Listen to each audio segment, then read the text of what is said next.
Ustaz. Baik. Bismillahirrahmanirrahim. Alhamdulillahirabbil alamin.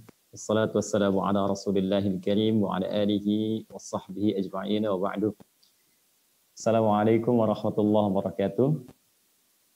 Waalaikumsalam warahmatullahi wabarakatuh.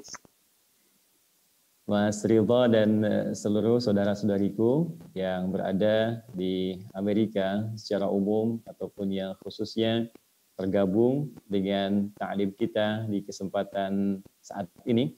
Saya mungkin menyebut saat ini karena lebih universal. Ya, karena di sini mungkin pagi, di sana ada yang malam, ada yang sore. Baik, saya ingin mengawali dengan menyampaikan 3 hal yang paling utama dulu sebagai manhaj atau metodologi Al-Quranul Karim dalam memperkenalkan setiap dakwah dan ta'lim. Yang pertama, saya menyayangi Anda semua karena Allah Subhanahu wa Ta'ala, dan demikian Al-Quran memberikan pesan kepada kita untuk menyampaikan risalah dakwah dengan penuh kasih sayang.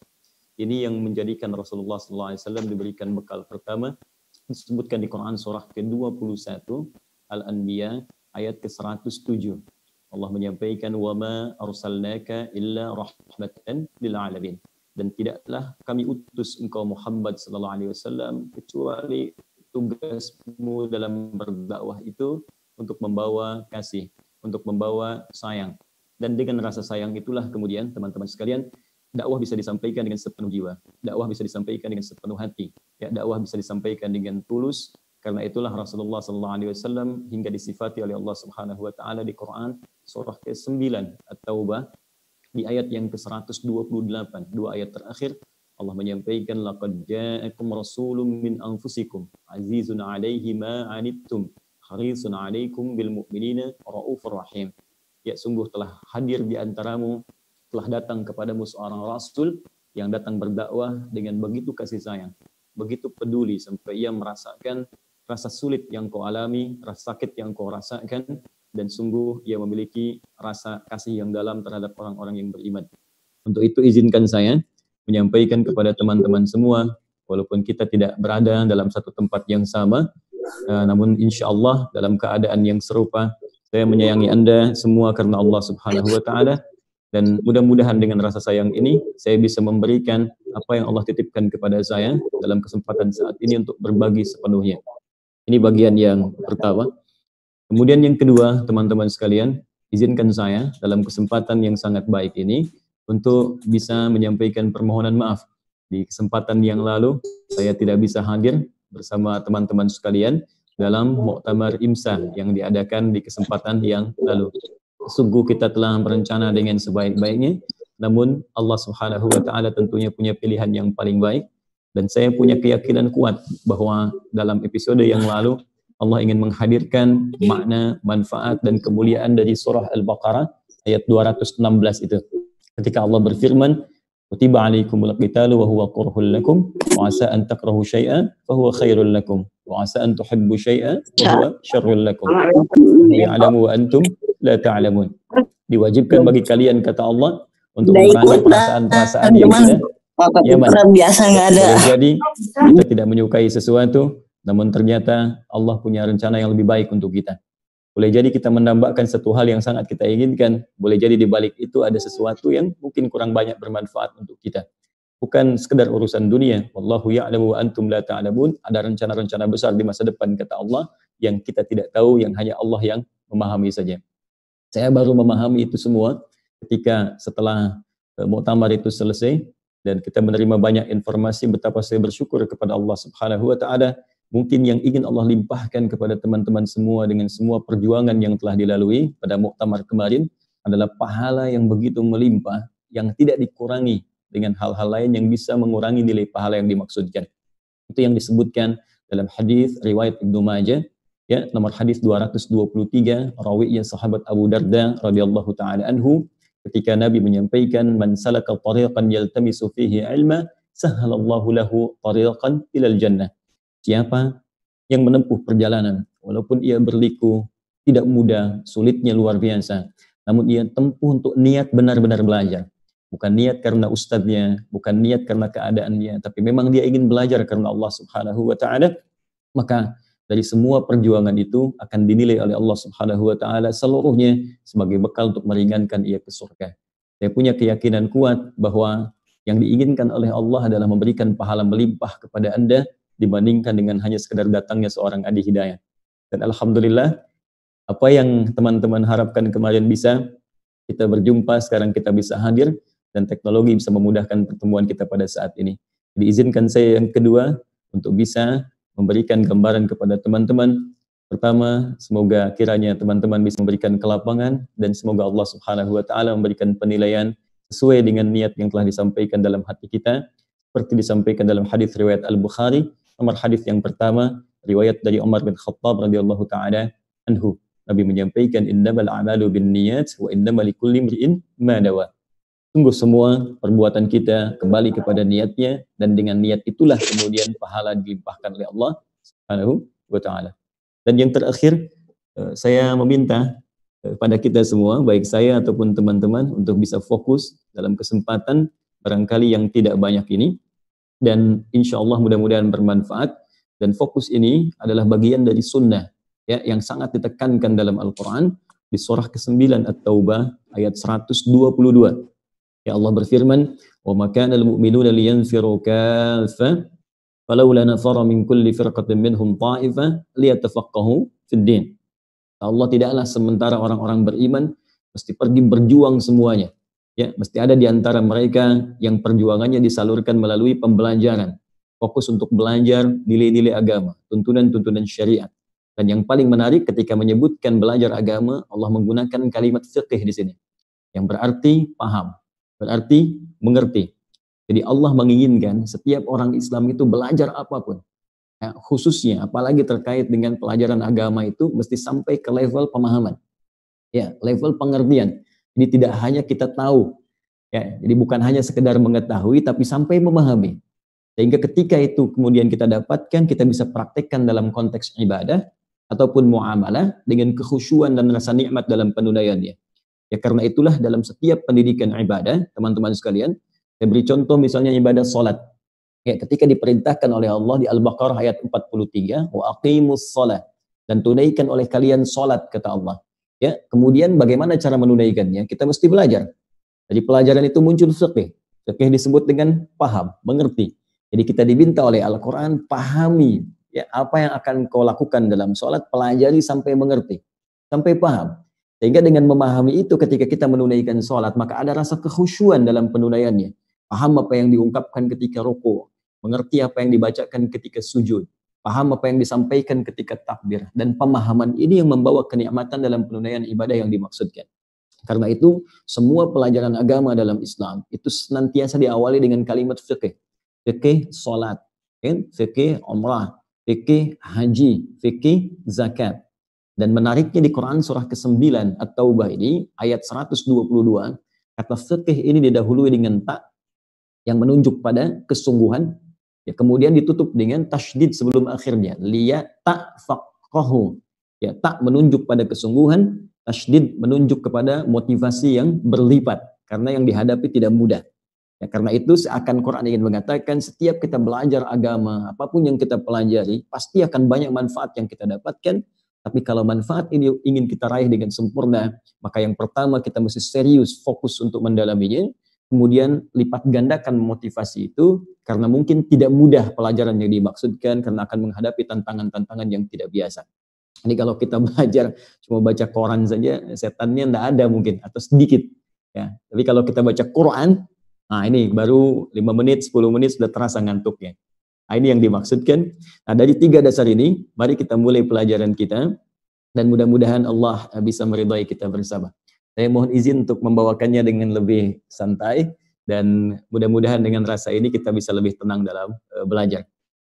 Baik, sebelum kita mulai, saya ingin menyapa untuk teman-teman. Mas Ridha, barangkali bisa diwakili.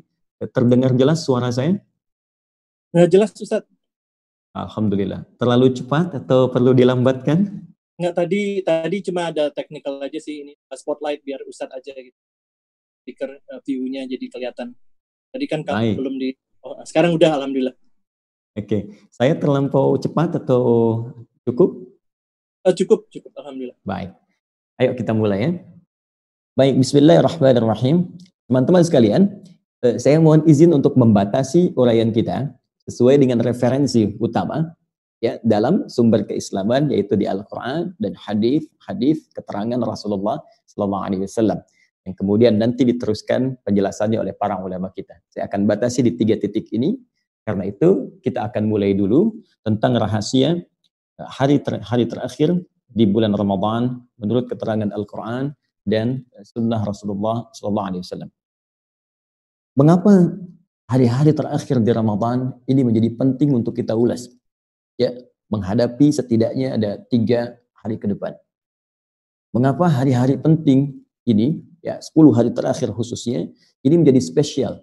Ya, dalam narasi-narasi Al-Quran, juga hadis-hadis Nabi SAW, sampai-sampai Rasulullah SAW pernah disebutkan dalam hadis riwayat Muslim, ya nomor hadis 1175. Ya disebutkan oleh keterangan para sahabat, Imam Muslim menyampaikan, karena Rasulullah SAW adalah kebiasaan Nabi SAW.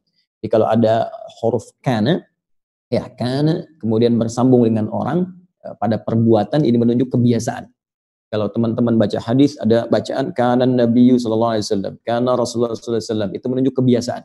Ya adalah kebiasaan Rasulullah SAW yajtahidu fil ashril awakhir min Ramadan. Ya, beliau akan lebih semangat lagi, ya, lebih menyiapkan diri lagi, lebih siap lagi ketika beliau akan menghadapi 10 hari terakhir di bulan Ramadan. Ya, ma la yajtahidu fi ghairihi. Ya, hal yang tidak kami dapati kata para sahabat itu selain 10 hari Ramadan. Ya, jadi begitu akan menghadapi 10 hari terakhir Ramadan ini, itu begitu luar biasa persiapannya. Ya, ada lebih serius lagi, lebih meningkat lagi. Bahkan disebutkan dalam salah satu hadis diriwayatkan oleh Imam At-Tirmidzi, juga Imam Ibnu Majah, disahihkan juga oleh para rawatul hadis, ya karena Rasulullah SAW adalah Nabi SAW bima makna itu kalau sudah masuk 10 hari terakhir, ya yashuddu bi'zarahu, itu mengencangkan ikat pinggangnya. Ya ini kalau di bahasa orang Arab ini kiasan. Ya kencangkan ikat pinggang itu menunjukkan keseriusan. Ya jadi kalau kita di Arab itu ada tradisi ingin mengerjakan sesuatu, semua dipastikan. Kalau semakin serius, itu ikat pinggangnya dikencangkan, bajunya dipakai dengan kuat. Ini menunjukkan apa yang akan dihadapi. Itu begitu penting sehingga butuh persiapan yang sangat luar biasa. Jadi dari sini, dari narasi-narasi ini, ulama kemudian membuat sebuah perbandingan. Anda bisa bayangkan, seorang Nabi SAW, Rasul yang sangat mulia, ya, disayang oleh Allah. Bahkan, mohon maaf, sebelum beliau wafatnya, itu surah tentang surganya sudah turun. Ya, itu beda dengan nabi-nabi yang lain. Nabi Muhammad itu sebelum wafatnya, surah tentang surganya sudah turun, jaminan surganya. Ya, itu di surah Al-Kawthar. Sampai ketika turun, beliau tersenyum. Kan? Bismillahirrahmanirrahim, kata Jibril, inna a'tayna kal kawthar. Ya, bahkan menggunakan kalimat inna, bukan inni. Ya, na itu li ta'zimin nafsi, menunjuk pada keagungan Allah Subhanahu wa taala. Yang kedua, ta'zimu sya'ni, menunjuk pada keagungan informasi yang disampaikan. Ya, karena itu teman-teman, rumus cepatnya, kalau Anda membaca Al-Quran misalnya, dan menemukan kalimat inna panjang. Ya, inna, ya, saya izin menuliskan untuk memudahkan teman-teman menyimak. Ya. Baik, bismillah. Jadi kalimatnya begini. Kalau ada Anda dapatkan, saya bergeser ke sini. Ya. Bismillah. Ya. Inna seperti ini. Baik ya? Nah, inna maka dia punya 2 arti. Ini ta'zim. Baik. Ta'zim an-nafsi, yang pertama begini. Yang kedua ta'zim asy-sya'ni. Baik. Ini menunjuk pada keagungan Allah. Maksudnya begini. Saking dahsyatnya informasi yang disampaikan, itu Allah Subhanahu wa taala bahkan langsung bersumpah memberikan keterangan dengan keagungan zatnya. Ya, jadi Allah kalau sudah menunjuk alam saja sudah agung, sudah mega.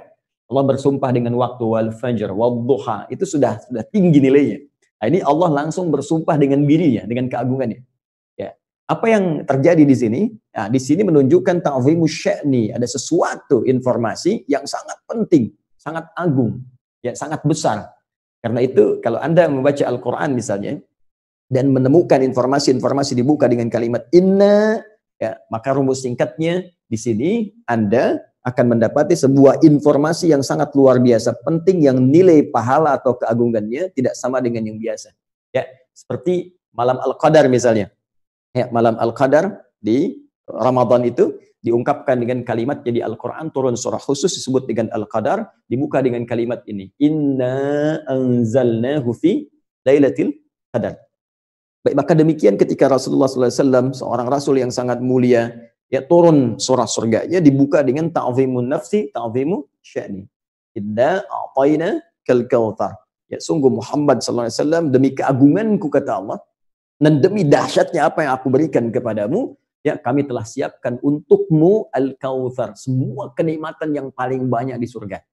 Ya, jadi saya mau bandingkan begini, kata para ulama, ini seorang Rasul yang sangat mulia, sangat dicintai Allah, akhlaknya dipuji dalam Al-Quran, wa innaka la'ala khuluqin azim, di surah Al-Qalam itu, kemudian dapat jaminan surga sebelum wafatnya dengan level yang paling bagus, kenikmatan yang paling banyak.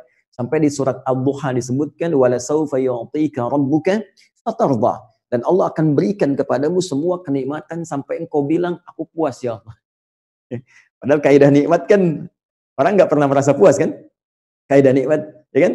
Dikasih sepeda, pengen motor, ya kan? Dikasih nikmat motor, pengen mobil, ya kan? Dikasih nikmat mobil, pengen ya, kereta. Padahal bagasi nggak punya, ya kan? Baik, itu kaidah nikmat, orang umumnya nggak puas. Tapi Nabi spesial.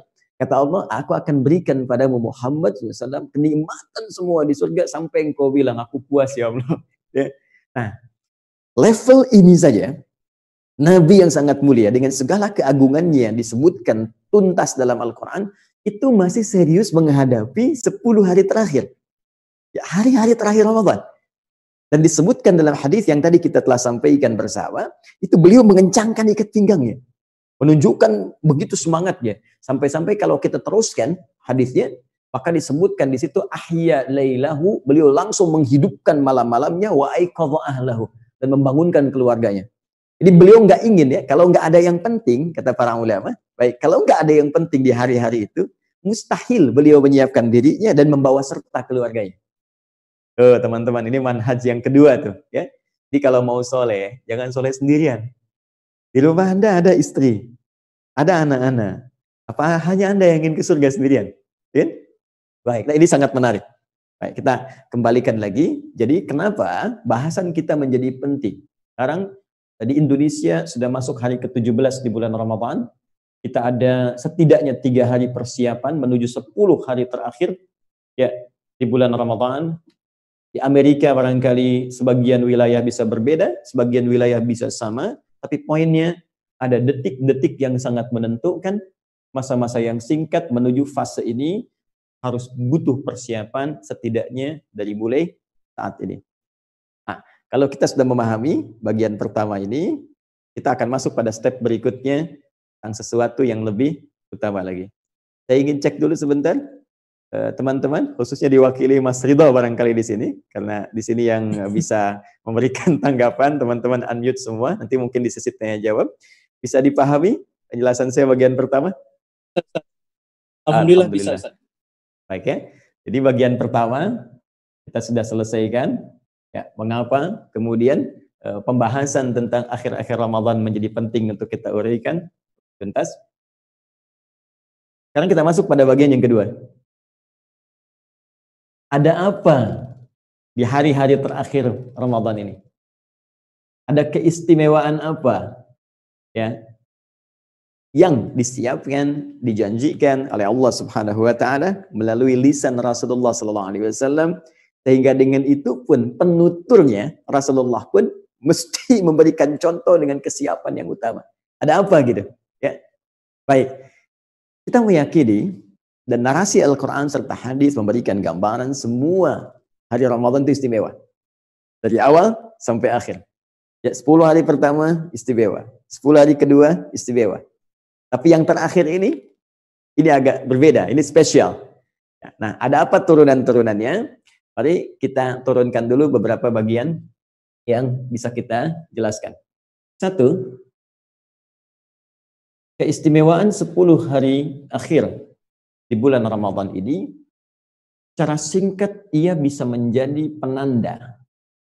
Ya, saya ulang, secara singkat ia bisa menjadi penanda kekuatan seorang yang tengah berpuasa dari sudut imannya, ya, atau secara singkatnya bisa menjadi penanda kekuatan iman orang yang berpuasa, sekaligus tanda penerimaan puasa atau keberhasilan puasa yang telah dilalui selama 20 hari ke belakang. Ya. Kita puasa dari hari pertama sampai hari ke-20. Bagaimana cirinya? Ya kan? Bahwa puasa kita ini bisa berhasil, mendapat penerimaan di sisi Allah Subhanahu wa taala.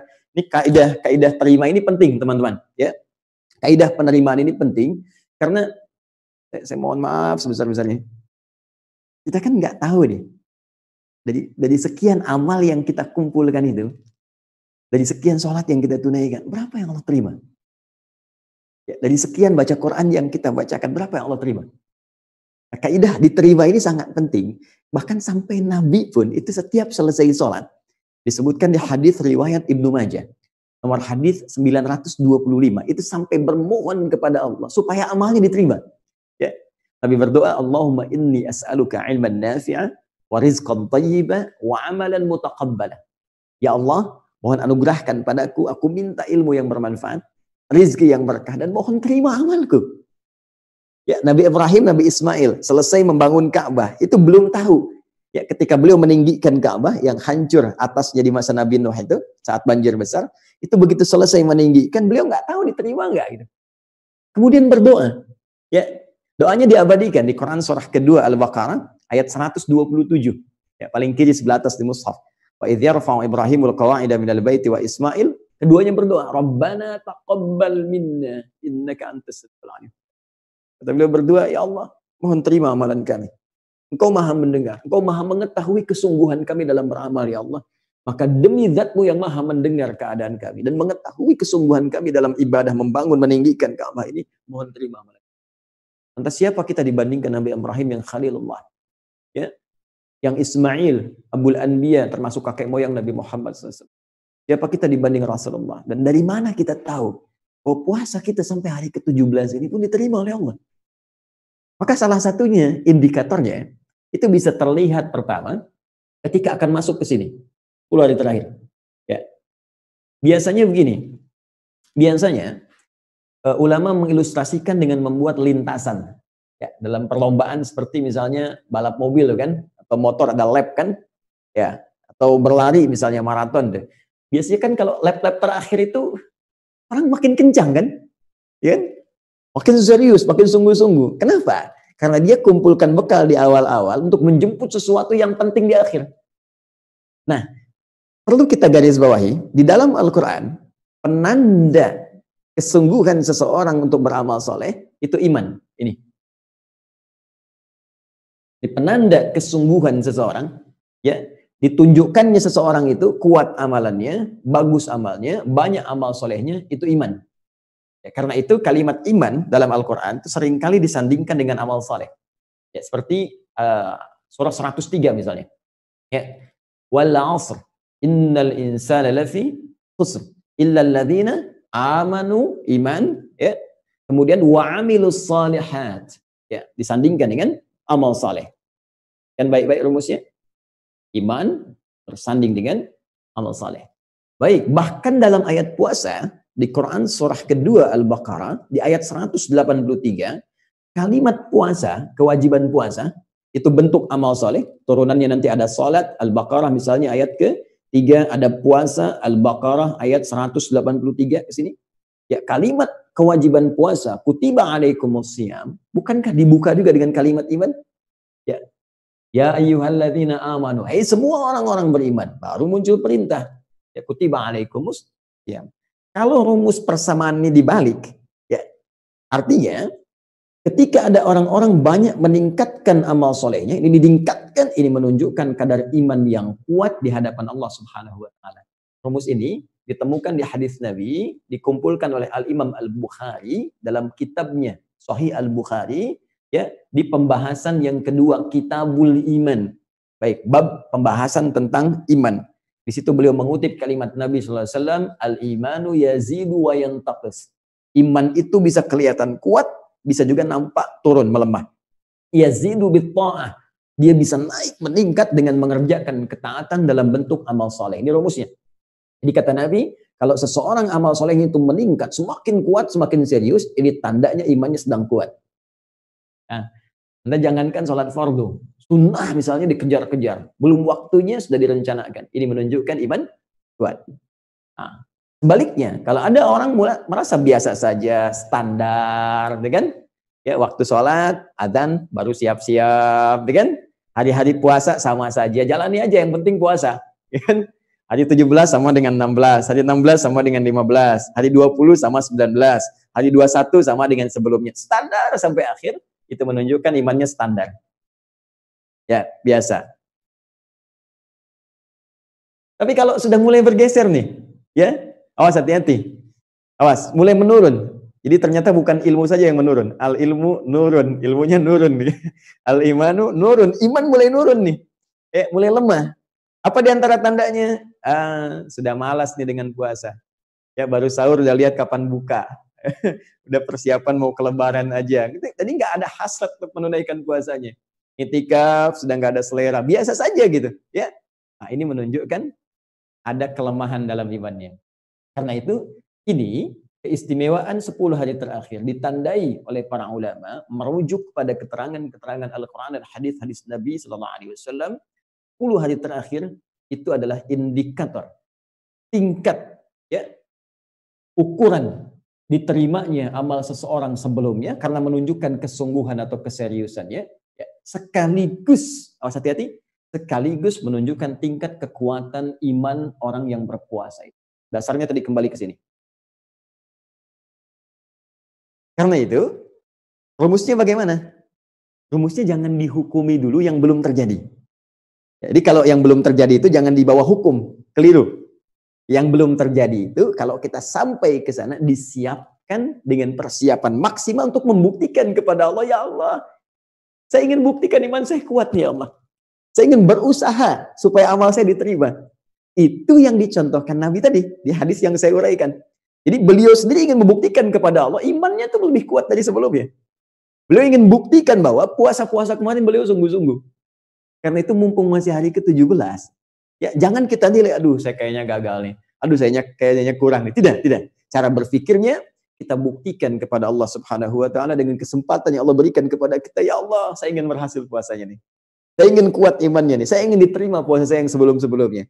Maka jelang ke 10 hari terakhir, kita nanti harus punya persiapan-persiapan. Nanti di bagian ketiga kita bahas persiapan apa yang bisa men-charge iman kita di hari-hari sebelum 10 hari terakhir sehingga punya motivasi kuat untuk menunaikan ibadah maksimal di 10 hari terakhir. Hai, ini satu. Oke. Bisa dipahami ya, teman-teman ya? 2. Ya. Ada apa di 10 hari terakhir bulan Ramadan? Baik, yang kedua, ini keterangan umum yang disampaikan oleh para ulama kita merujuk pada keterangan-keterangan yang utama, ya, yang paling menjadi rujukan bagi orang-orang Islam, yaitu dalam hadis-hadis Nabi Sallallahu Alaihi Wasallam tentang keutamaan 10 hari terakhir di bulan Ramadan. Apa itu?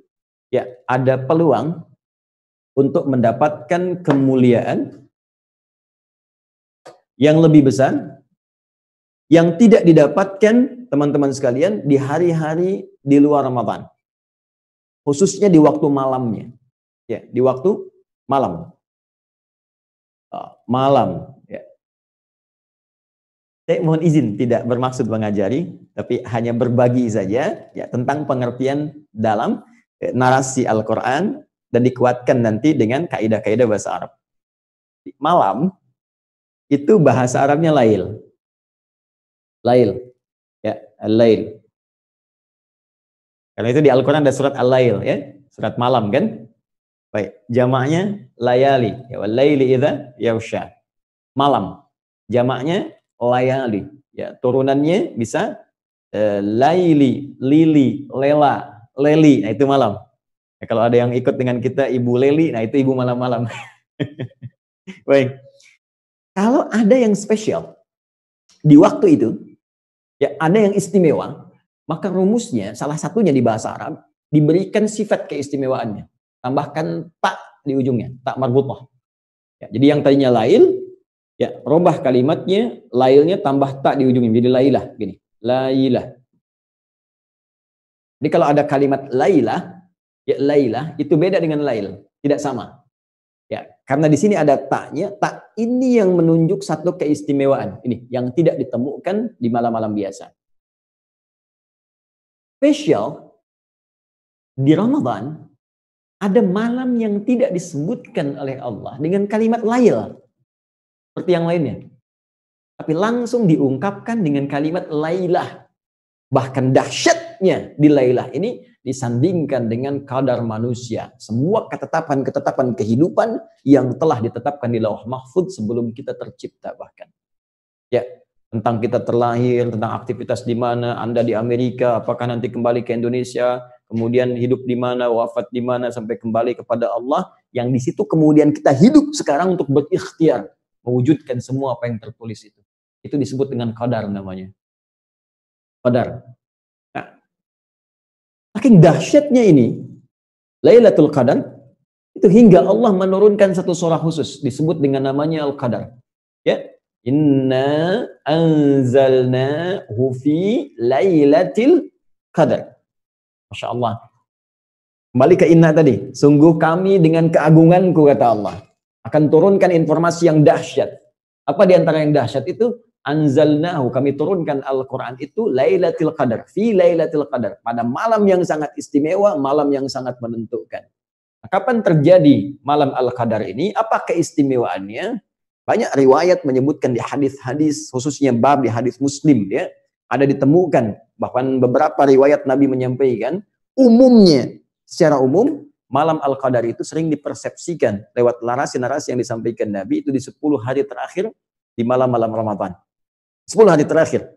Ya, walaupun ya sebagian ulama berpendapat ini dirahasiakan oleh Allah Subhanahu wa taala, dia bisa muncul di malam pertama, muncul di malam kedua atau di pertengahan, dirahasiakan supaya kita serius untuk menjemput setiap malamnya. Hanya kemungkinan besar kebanyakan munculnya di 10 hari terakhir di bulan Ramadan berdasarkan keterangan-keterangan hadis-hadis Nabi sallallahu alaihi wasallam. Apa yang Anda bisa dapatkan ketika hadir malam ini? Kata Al-Qur'an, Lailatul Qadri khairum min alfi syahr. Pada malam ini, jika Anda bisa beramal satu saja, baca Al-Quran misalnya, ya, sholat cuma 2 rakaat sekali, dibuka takbir, diakhiri salam, 2 rakaat. Ya, kemudian Anda baca Quran, itu pun misalnya baru baca cuma 1 huruf, ya, nun, qaf, ya, tiba-tiba ketiduran, ngantuk misalnya, itu pahalanya khairum min alfi syahr, lebih daripada 1000 bulan. Awas, jangan keliru menerjemahkan ya. Jangan keliru menerjemahkan, bukan sama dengan 1000 bulan. Awas, bukan sama. Khair itu lebih baik, lebih dari 1000 bulan. Allahu Akbar. Kalau 1 bulan saja, ya, itu bisa kurang lebih hitungannya 82 sampai 85 tahun. Kita ambil standar lah 83 tahun misalnya. Ya, 1000 bulan. Ya, maaf saya koreksi, 1000 bulan ini standar dengan kurang lebih 83 tahun. Kalau kita teruskan dikalikan dengan standar di Hijriyah. Allahu Akbar, artinya jika ada orang yang baca Quran nun 1 huruf, itu nilainya sama dengan 83 tahun baca nun tanpa henti. Nun. Bisa nggak teman-teman tuh? Ini. Ya. Dan saya mengilustrasikan tuh. Membayangkan bagaimana kalau seorang dapat malam itu tuh sedang bertobat. Ya Allah, saya merasa banyak dosa ya Allah. Saya banyak salah ya Allah. Pada ayah saya, pada ibu saya. Saya belum sempat minta maaf. Beliau telah meninggal dunia. Saya tidak tahu bagaimana jalannya untuk memohon maaf. Ya Allah, saya banyak salah ya Allah terhadap anak-anak saya. Karena saya kurang perhatian dengan mereka. Akhirnya mereka kemudian mencari perhatian di luar. Terlihat seperti nakal. Padahal tanggung jawab saya sebelumnya yang kurang perhatian. Ya Allah, saya salah dengan teman saya. Saya belum berjumpa dengan dia dan belum minta maaf pada kesalahan saya. Anda kemudian taubat. Dan tak terasa air mata itu mengalir. Rasa mengalir gitu. Dan turunlah penerimaan Allah pada saat itu. Begitu taubatnya diterima, digugurkan semua dosanya. Kalau Anda beramal satu aja misalnya, la ilaha illallah, mikir satu aja kalimat. Begitu mengucapkan la ilaha illallah, amalan itu sama dengan 83 tahun. Usia Anda mungkin baru 60 tahun, ya 50 tahun, tapi punya amalan 83 tahun, dan dosa dikosongkan oleh Allah Subhanahu wa Ta'ala. Hilang. Paling indah ketika Anda mengucapkan la ilaha illallah, kemudian tibalah waktunya untuk pulang. Ketika meninggal dunia itu, Anda sudah punya amalan 83 tahun, melampaui amalan usia Anda. Dan pada saat itu, dosa-dosa sudah dihapuskan oleh Allah Subhanahu wa Ta'ala. Inilah keistimewaannya malam-malam terakhir di bulan Ramadan. Ya. Dan yang terakhir, yang ketiga, teman-teman sekalian, apa yang menarik pula di malam-malam terakhir di bulan Ramadan, setelah kita dapatkan informasi yang pertama menunjuk pada tingkat keimanan seseorang, ya, kesungguhannya, kemudian juga menunjuk kepada amalan yang sangat dahsyat yang bisa didapatkan di situ. Yang terakhir, Allah akan memberikan kenikmatan. Yang ini bisa dilatih dengan satu amalan.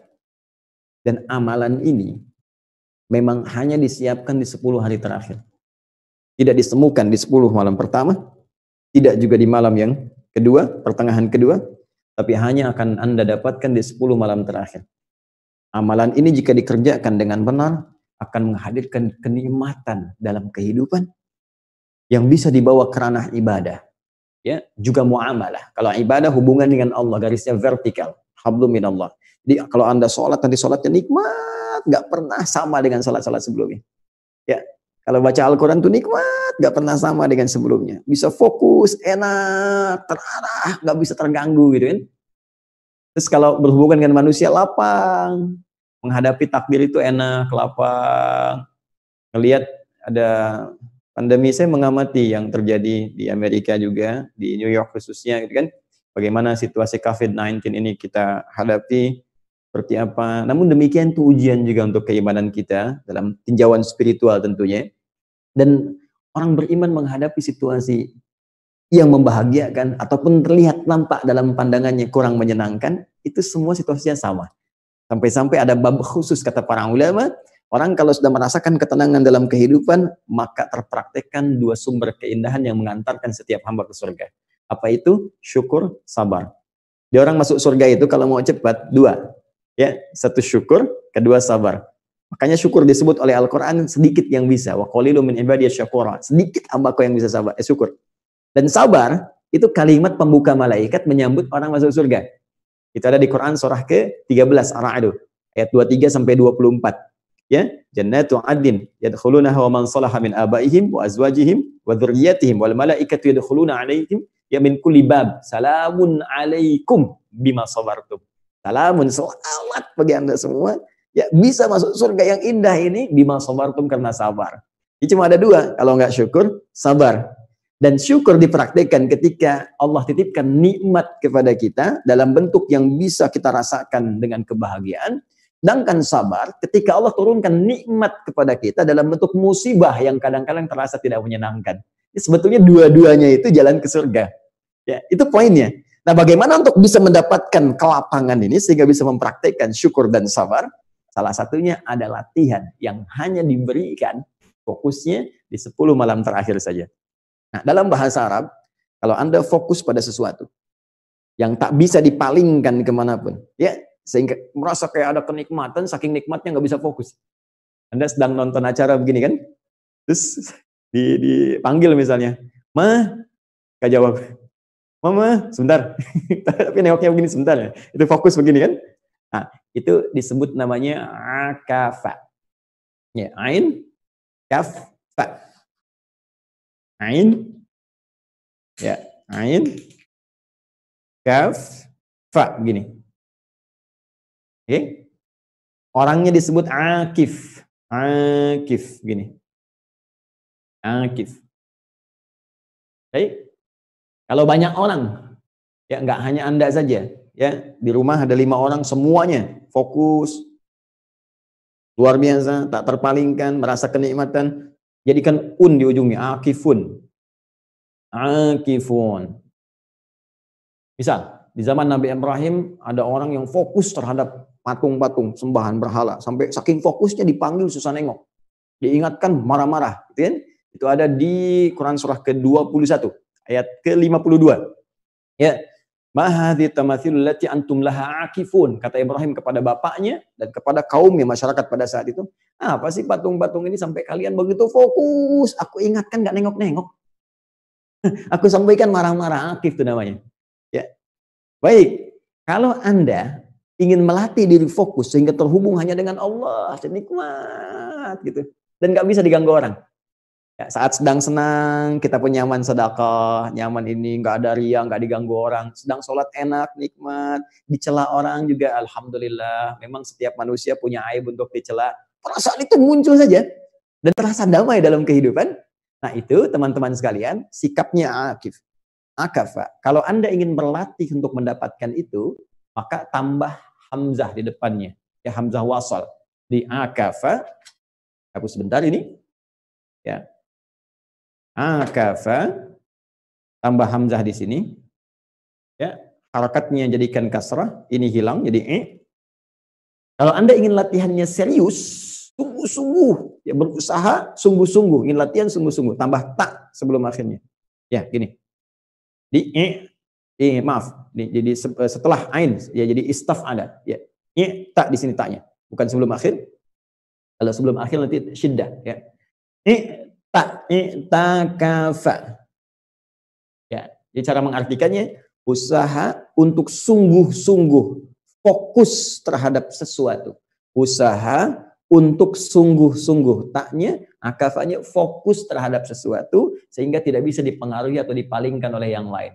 Saya ingin fokus untuk ibadah kepada Allah sehingga setelah i'takafa ini saya bisa fokus dengan Allah, saya fokus dengan hukum-hukumnya, nggak peduli dengan gangguan orang, bisa terasa nyaman menghadapi berbagai musibah dan sebagainya, bisa membalas keburukan dengan kebaikan, bisa mencintai dengan lebih luas, menyayangi tanpa pamrih.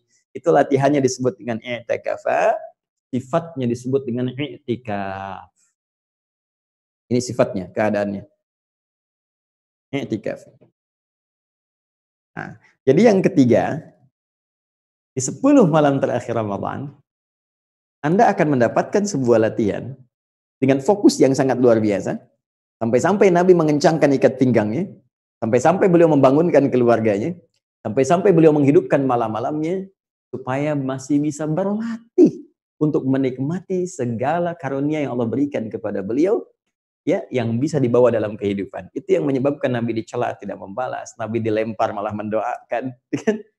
Terus dalam akhir hidupnya pun masih menyampaikan kalimat yang ingin menyayangi kita semua. Dan di mana kita dibanding keteladanan Rasulullah SAW? Karena itu saya kira kita kembalikan ke sini bahwa i'tikaf tidak ditemukan. Bukankah hanya di 10 malam terakhir Ramadan? Kan? Gak ada orang i'tikaf dalam konteks ini, jadi 10 hari pertama atau 10 hari kedua. Kita hanya temukan di 10 hari terakhir. Dengan tujuan-tujuan yang tadi saya sebutkan. Nah, ini yang menjadikan alasan-alasan kuat mengapa kita diberikan isyarat dalam Al-Quran. Ya, dalam Al-Quran bahkan jelas di Al-Baqarah ayat 187 tentang ini. Ya, bahkan langsung ke orangnya akif. Seakan-akan Allah ingin mengatakan kalau bisa kamu memang harus jadi orang yang sudah otomatis. Ya, siap-siap itu kan tiap tahun dikasih tahu. Bahasanya seakan-akan begitu. Tiap tahun ada Ramadan, masa masih intikaf juga harusnya sudah akif. Karena itu di Al-Baqarah 187 itu di pertengahannya ada kalimat begini. Wa antum aakifuna fil masajid. Ya, wala tubashiruhunna wa antum aakifuna fil masajid. Ya, bahkan saking pentingnya ini kata Allah, kalau kamu pun ada hasrat untuk bercumbu dengan istri, dengan pasangan hidupmu, kalau bisa tunda dululah kalau sedang itikaf di masjid. Saking pentingnya. Ya, saking pentingnya ibadah ini. Nah, jadi teman-teman sekalian, ini yang menjadikan alasan kita mengurai tentang pentingnya hari-hari terakhir di bulan Ramadan. Kemudian ada apa di hari-hari terakhir ini? Ya, ini yang telah kita uraikan. Tinggal bagian ketiga. Ini bagian terakhir yang harus saya uraikan adalah apa yang harus kita persiapkan saat ini sebelum memasuki 10 hari terakhir di bulan Ramadan. Baik, saya cek dulu Mas Rito sampai di sini. Bisa jelas teruraikan? Alhamdulillah bisa Ustaz. Baik, ya. Sekarang kita bagian ketiga. Saya mau tanya ini kita berapa lama durasinya? Nggak apa-apa Ustadz, lanjut aja. Nanti kita ada sesi tanya jawab setelah Ustadz. Oh gitu. Jadi sampai subuh ya? jadi tinggal buka di Indonesia. Nggak buka di Indonesia. Oke, baik. Saya akan coba uraikan bagian terakhir dulu. Nanti kita bisa jeda untuk diskusi ya dengan teman-teman. Ya, mudah-mudahan bermanfaat. Dan Anda nanti boleh, kalau ada yang saya kurang tepat bisa diluruskan, atau ingin menambahkan, tidak ada masalah. Ya. Saya mohon izin, saya hapus dulu sejenak. Bismillahirrahmanirrahim. Kita masuk pada bagian yang ketiga. Ya.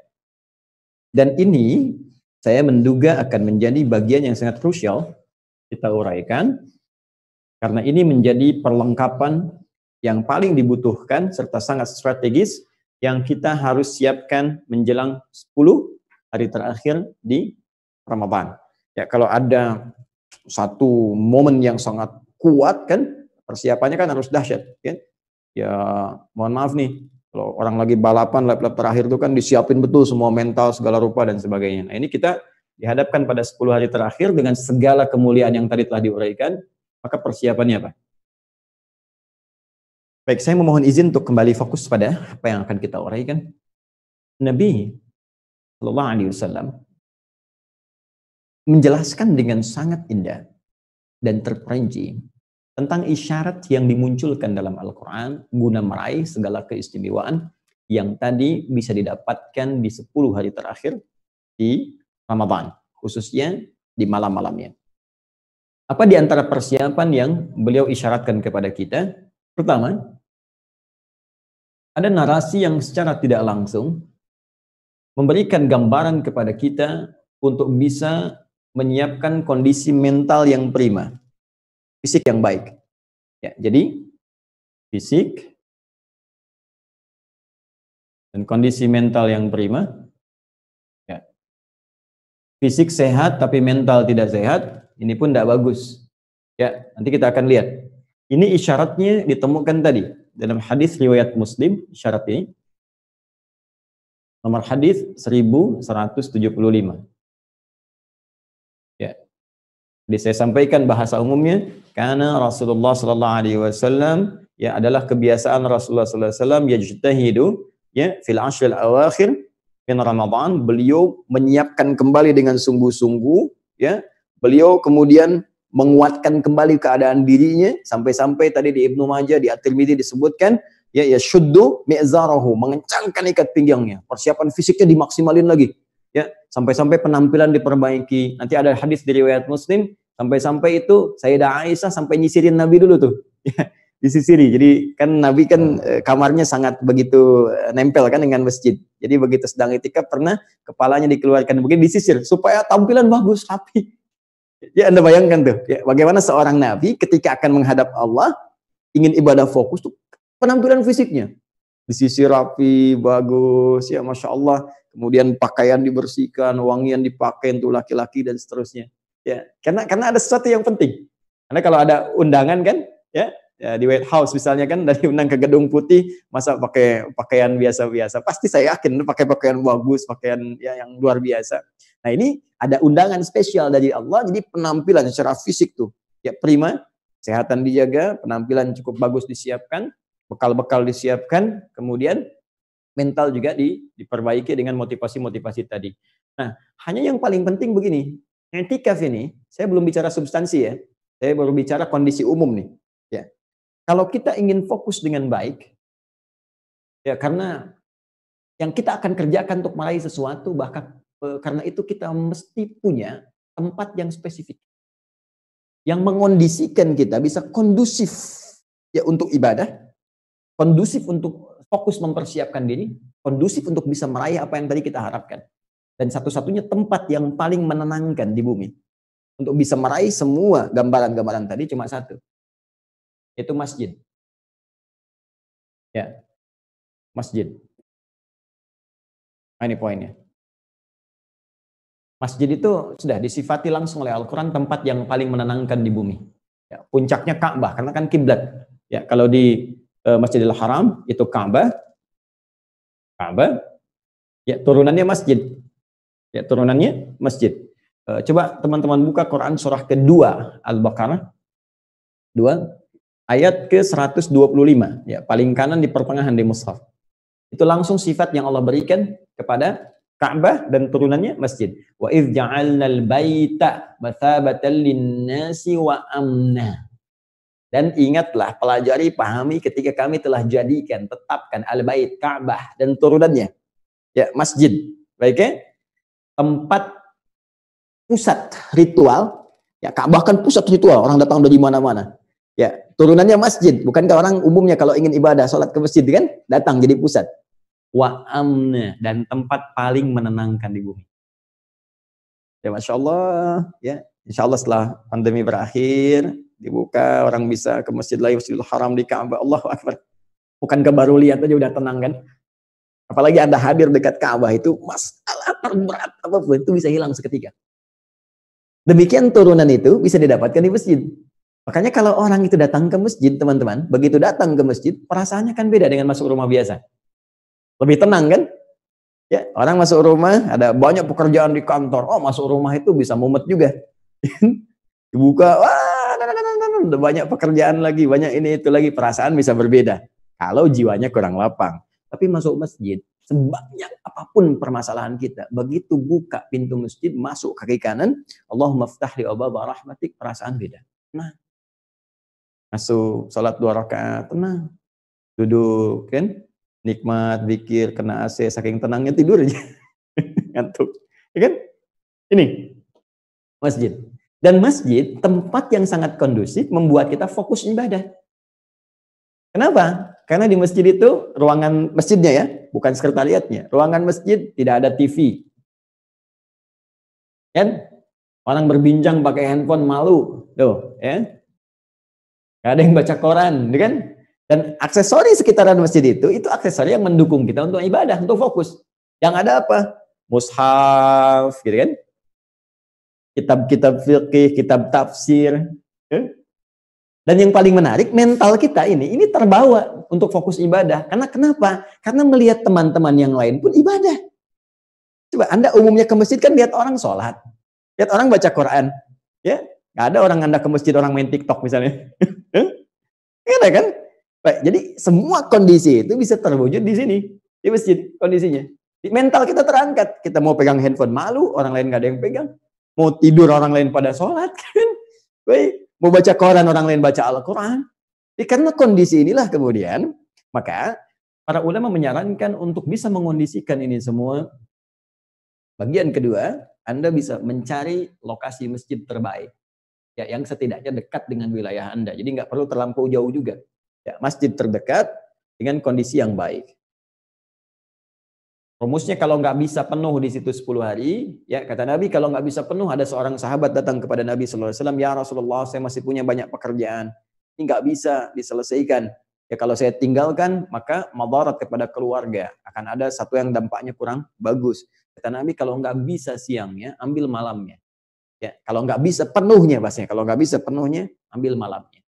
Bisa Anda ambil parsial, sebagian malamnya datang misalnya, kemudian ibadah, fokus, minta, berdoa dan sebagainya, lalu kemudian sebagian setelah itu pulang lagi. Ini boleh. Ya i'tikaf muaqqat namanya. I'tikaf dari sebagiannya, mengambil waktu sebagiannya. Ini yang kedua. Demikian Nabi SAW pun kemudian beriktikaf, beliau memposisikan diri di tempat yang terbaik strategis di masjid. Jadi kalau Anda ke masjid pun cari tempat strategis. Ya, jadi kalau teman-teman umrah atau haji atau mungkin satu saat bertemu saya di sana, nanti saya ajak tuh. Ya, misalnya kalau di Masjid Nabawi atau di Masjidil Haram ada tempat-tempat yang bisa men-charge iman kita. Nah, jadi kalau ke sana jangan disibukkan dengan ke mall. Itu sekitaran itu banyak yang bersejarah. Ya, kalau teman-teman di sini misalnya rumahnya Nabi yang sekarang menjadi kuburannya, gitu kan? Sallallahu alaihi wasallam beserta 2 sahabat mulia beliau, Abu Bakar As-Siddiq dan Umar bin Khattab radhiyallahu taala anhuma. Di ke arah sini pintu Baqi, kan? Nah, ini seperti ini masjid awalnya begini. Ini Babus Salam di sini, kan? Awalnya segini. Ini sofa. Di sini ada tiang, ya, di sini ada kayak gundakan begini. Ini ada rumahnya Ali bin Abi Thalib, di sini ada tiang tahajud. Jadi Nabi banyaknya di sini tahajudnya. Ya, jadi ada posisi strategis. Ya. Kalau Umar bin Khattab di sebelah sini nih ngambilnya. Ada sahabat Nabi yang biasa sayap kanan, ada nih. Yang meninggalnya tuh begitu luar biasa sampai dikunjungi oleh Nabi setelah beliau wafat itu. ya dapat 3 kemuliaan. Ini sangat luar biasa. Nah, jadi teman-teman juga kalau i'tikaf, silahkan cari tempat yang strategis. Ya mungkin pojok kanan, kan? Pojok kiri, mana yang kira-kira membuat kita lebih fokus untuk ibadah. Jangan cari tempat-tempat yang bikin enak tidur. Gitu ya? Oke. Kemudian saya teruskan sebentar ya, dalam kondisi yang normal. Kemudian selanjutnya, yang ketiga, teman-teman. Ini yang paling penting. Menyiapkan agenda i'tikaf. Agenda i'tikaf. Rencana amalan. Teman-teman menyiapkan menunya dulu. Menu amalnya apa selama 10 hari itu? Ya. Apa yang bisa dimaksimalkan? Disiapkan dari awal. Karena kalau Anda masuk masjid tanpa persiapan, itu cenderung nanti hanya jadi penyimak saja. Dan cenderung mengikuti orang sholat, baca Quran. Ya, jadi amalan tidak fokus. Yang kedua, tidak ada target spesifik yang dicapai.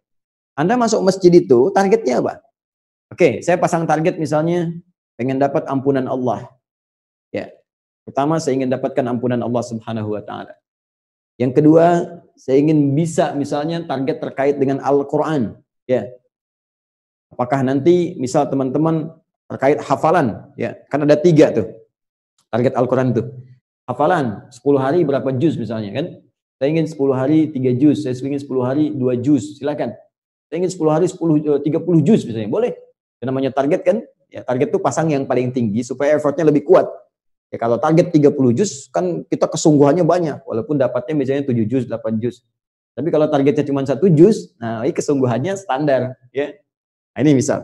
Kemudian ada targetnya tilawah, kajian. Saya selama 10 hari ingin belajar tafsir Al-Baqarah. Ya, belajar tafsir surah Yusuf, belajar tafsir misalnya juz amma, boleh. Atau khatam, ya, qiraah. Saya ingin 10 hari khatam Al-Quran 30 juz, spesial saat i'tikaf. Maka sehari 3 juz sampai dengan hari yang ke-10. Ya, terukur. Kemudian saya ingin perbaiki sholat saya misalnya, kan? Sholat. Ya, sambil Anda di situ, sambil Anda siapkan mempelajari cara sholat yang baik. Dari persiapan ini contoh saja, dari persiapan ini, Anda bisa kemudian melengkapi dengan strategi yang lain untuk menyiapkan perlengkapan untuk mendukung ini. Maka apa yang Anda siapkan? Kalau target saya ini misalnya dengan Quran begini, berarti saya harus siapkan mushaf. Kalau target saya untuk belajar tentang tilawah, saya siapkan tafsir. Jadi dari 3 hari saat ini, Anda sudah bisa merencanakan tafsir apa. Tanya kepada para ulama yang baik, yang kira-kira bisa memberikan manfaat lebih dengan cara yang singkat, tapi isinya padat. Ya, untuk saya dapatkan manfaatnya. Ini. Oke, untuk belajar sholat maksimal, cari buku-buku pelajaran tentang sholat. Sifat sholat Nabi misalnya, ya, atau keluarkan dari karangan ulama-ulama yang mu'tabar, yang kredibel, yang fiqh. Anda belajar di situ sambil menikmati prakteknya di malam-malam harinya. Keluarkan ayat-ayatnya, hadisnya, dan fokus. Ini yang menjadikan nanti i'tikaf kita berkualitas. Ya, saya ingin istighfar Ustaz, cari ampunan aja nggak banyak-banyak. Cari rumusan dari ulama. Kalimat-kalimat apa untuk istighfar? Istighfarnya Nabi Adam dari dosa-dosa, misalnya kan Quran surah 7 itu, ayat 23, Rabbana zalamna anfusana wa illam taghfir lana wa tarhamna lanakunanna minal khasirin. Ya, istighfarnya Nabi Yunus alaihissalam, ya, la ilaha illa anta subhanaka inni kuntu minal zalimin. Istighfar yang standar, astagfirullah, astagfirullah, astagfirullah. Nanti cari waktu yang paling bagus untuk istighfar. Ya. Ya, saya ingin dapat malam Al-Qadar Ustaz. Nah, kalau malam Al-Qadar berarti adanya cuma malam. Ya, karena itu hidupkan malamnya. Karena itu banyak orang yang istirahat saat i'tikaf itu siang-siangnya, malam-malam hidup terus sampai dengan datang saharnya. Sahar itu waktu singkat menjelang fajar. Untuk sahur, ya, untuk ibadah doa dan sebagainya. Nah, ini kurang lebih teman-teman sekalian secara singkat. Secara singkat, pada umumnya apa yang bisa saya sampaikan. Nanti untuk teman-teman, saya belum tahu ini Mas Ridha, mohon izin. Mas Ridha, teman-teman yang tergabung berapa banyak kita saat ini? Sekarang sudah sampai 676 dari Zoom, di Facebook sampai 200 Ustaz. Jadi hampir lebih dari 800 orang.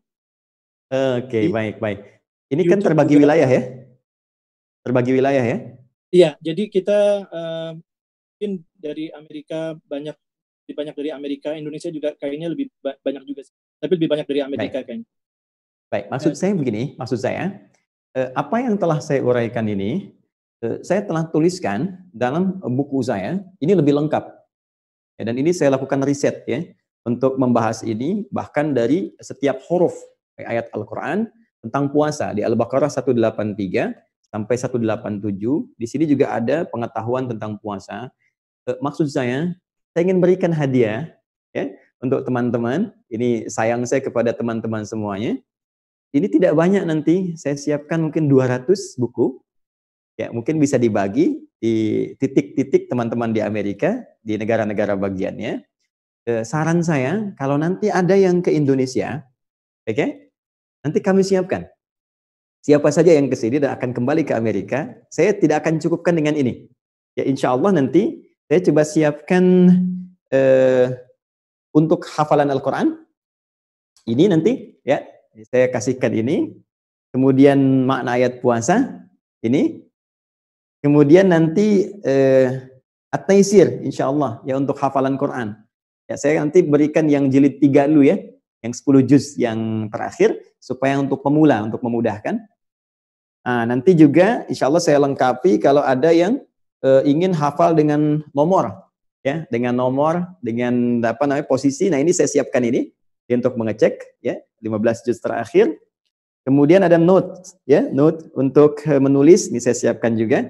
Nah, nanti saya lihat berapa adanya, tapi sejauh ini insya Allah saya siapkan sekitar 200 ya. Dan ini saya karena dasar sayang kepada teman-teman. Saya Ustadz, saya pengajar, saya bukan pebisnis. Ini tidak dijual. Ini hadiah dengan harapan teman-teman ya insya Allah bisa lebih baik dalam pandangan Allah. Itu yang bisa saya lakukan. Di Quran surah ke-11 ayat ke-88 di ujungnya disebutkan in uridu illal islah mastata'at. Ya, saya tidak menginginkan apapun kecuali kita semua jadi baik dalam pandangan Allah. Saya tak minta apapun, even saya berada di Amerika, saya tetap akan mengatakan jangan berikan saya apapun. Saya tidak minta amplop, tidak minta dolar, tidak minta apapun. Saya hanya ingin kita jadi sama-sama orang baik di hadapan Allah Subhanahu wa taala. Dan ini bisa meringankan insya Allah hisab saya di hari kiamat. Ya Allah, saya telah sampaikan kepada teman-teman, saya berikan penunjangnya, saya sampaikan bukunya. Ya, kalaupun ini belum bisa membuat kawan-kawan saya jadi baik, maka mohon ya Allah dengan kemurahan syafaat-Mu, anugerahkan kemuliaan untuk kawan-kawan semua. Nah, jadi apa yang saya sampaikan, nanti teman-teman bisa perdalam. Mudah-mudahan setiap ada yang ke sini, ya ada yang ke sini, nanti saya titipkan, bisa dibawa ke sana untuk dibagikan di titik-titik yang bisa dibaca bersama. Ya, saya kira ini sementara materi yang bisa saya sampaikan secara umum karena waktu kita terbatas. Kita jeda sebentar untuk bertukar pikiran. Anda boleh di sini melengkapi silahkan, menambahkan boleh, mengoreksi juga saya sangat terbuka. Atau mungkin ada pertanyaan yang kiranya Allah titipkan kepada saya ke lapangan untuk menjawab, maka kita bisa berdiskusi dengan lebih lapang. Saya kira itu sementara, kita sejenak dengarkan giliran teman-teman sekarang yang memberikan tanggapan. Kita jeda dulu. Subhanakallahumma bihamdika asyhadu an la ilaha illa anta astaghfiruka wa atubu ilaik. Assalamualaikum warahmatullahi wabarakatuh. Salam. Masya Allah. Tabarakallah Ustadz, ini Masya Allah. Saya juga nggak expect Ustadz buku seperti ini. Alhamdulillah. Jazakallah khair. Insya Allah nanti kita singkap lagi Ustadz dengan gimana nanti mendapatkan buku-buku tersebut insya Allah. Mungkin untuk sementara di sini ada sekitar banyak juga pertanyaan, tapi saya berusaha rangkum yang sama temanya mungkin. Ada beberapa juga yang menunjuk tangan. Saya mungkin nggak bisa semuanya ini karena keterbatasan waktu, mohon maaf sedalam-dalamnya. Baik. Mungkin pertanyaan pertama Ustadz yang banyak sampaikan ini mengenai itikaf di malam-malam akhir Ramadan di saat lockdown ini Ustadz, karena tidak bisa ke masjid, apalagi di beberapa state di Amerika tidak boleh, masjid itu ditutup karena termasuk juga tempat-tempat ibadah yang dilarang dibuka karena takut penyebaran wabah tambah pesat, jadi ditutup. Mungkin kita sudah mengalami sudah lebih dari sebulan lebih di rumah, jadi sholat Jumat juga di rumah bersama keluarga. Mungkin nanti akan dibuka, setahu saya setiap state berbeda-beda. Cuma mungkin sholat Id majority di Amerika ini semuanya akan di rumah. Jadi itikaf di rumah ini banyak yang bertanya bagaimana menjalankan itikaf di rumah dengan segala syarat-syaratnya. Baik. Bismillahirrahmanirrahim. Seperti tadi disampaikan bahwa umumnya dalam kondisi yang normal, ya, dalam keadaan yang normal maka i'tikaf itu dilangsungkan di masjid berdasar keterangan dari hadis-hadis Nabi Sallallahu Alaihi Wasallam. Namun demikian, keadaan normal tidak bisa disamakan dengan kondisi-kondisi yang khusus. Dalam bab fikih disebut dengan darurat.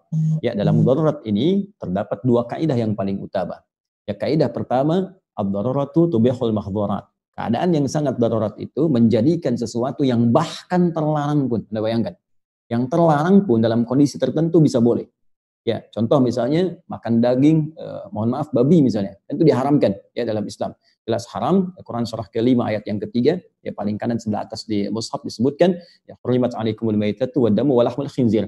Ya diharamkan makan daging babi. Tapi Anda pergi ke satu kondisi tempat misalnya yang di situ sangat luar biasa, tidak didapatkan dari makanannya, kemudian terisolir, yang ada hanya daging babi saja misalnya. Ya, maka di situ dalam kondisi yang sangat darurat boleh diambil bagian dari itu untuk bisa menghilangkan lapar. Ya, bukan untuk dinikmati, ya, untuk menghilangkan lapar dengan berusaha mencari makanan-makanan yang lainnya. Jadi dari yang dilarang saja itu menjadi boleh, apalagi yang sifatnya tidak ada larangan. Maka di sini muncul kaidah yang kedua dalam kondisi yang darurat, bukan kondisi normal. Ma la yu'khadhu kulluhu la yutraku kulluhu. Ya, sesuatu yang nggak bisa kita raih keseluruhannya, ya, semuanya pada umumnya, setidaknya jangan ditinggalkan seluruhnya. Ya, misal terkait dengan i'tikaf ini, para ulama-ulama bahkan yang kontemporer memberikan satu gambaran yang sangat indah. Kalau Anda nggak bisa dapatkan masjidnya, maka jangan dihilangkan substansinya. Jangan ditinggalkan esensinya. Ya, esensi i'tikaf itu kan kita fokus mendekatkan diri kepada Allah, memperbanyak ibadah, ya kan? Menguatkan iman dengan memperbanyak amal saleh, dengan amalan-amalan yang tadi telah tuntas saya sampaikan. Baik, dari sini, kalau nggak bisa kita lakukan di masjid untuk keseluruhannya, maka tarik kondisi masjid ini ke rumah. Dengan cara apa? Anda siapkan misalnya tempat yang spesifik. Ya, satu tempat khusus, ada ruangan misalnya, yang di ruangan itu Anda bisa malam-malam bisa menyendiri dengan baik, atau dengan keluarga di bawah, karena Nabi pun membangunkan keluarganya. Ya, wa aiqadha ahlahu. Anda bisa ajak istri, anak-anak yang sudah mulai baligh misalnya, duduk sama-sama, ya, hadirkan suasana kekhusyuan.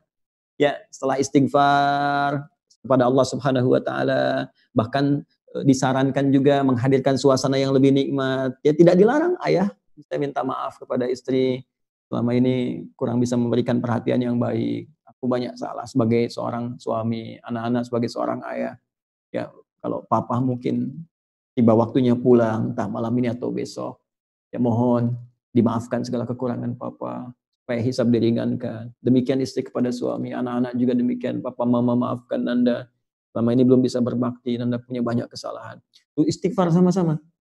Setelah istighfar berdoa, baca Quran, kan? Kemudian sholat, ya. Boleh dalam kondisi yang seperti ini untuk melahirkan kenikmatan misalnya, itu boleh. Ya, ada narasi di hadis Nabi misalnya untuk berjamaah di sholat malam, itu ada.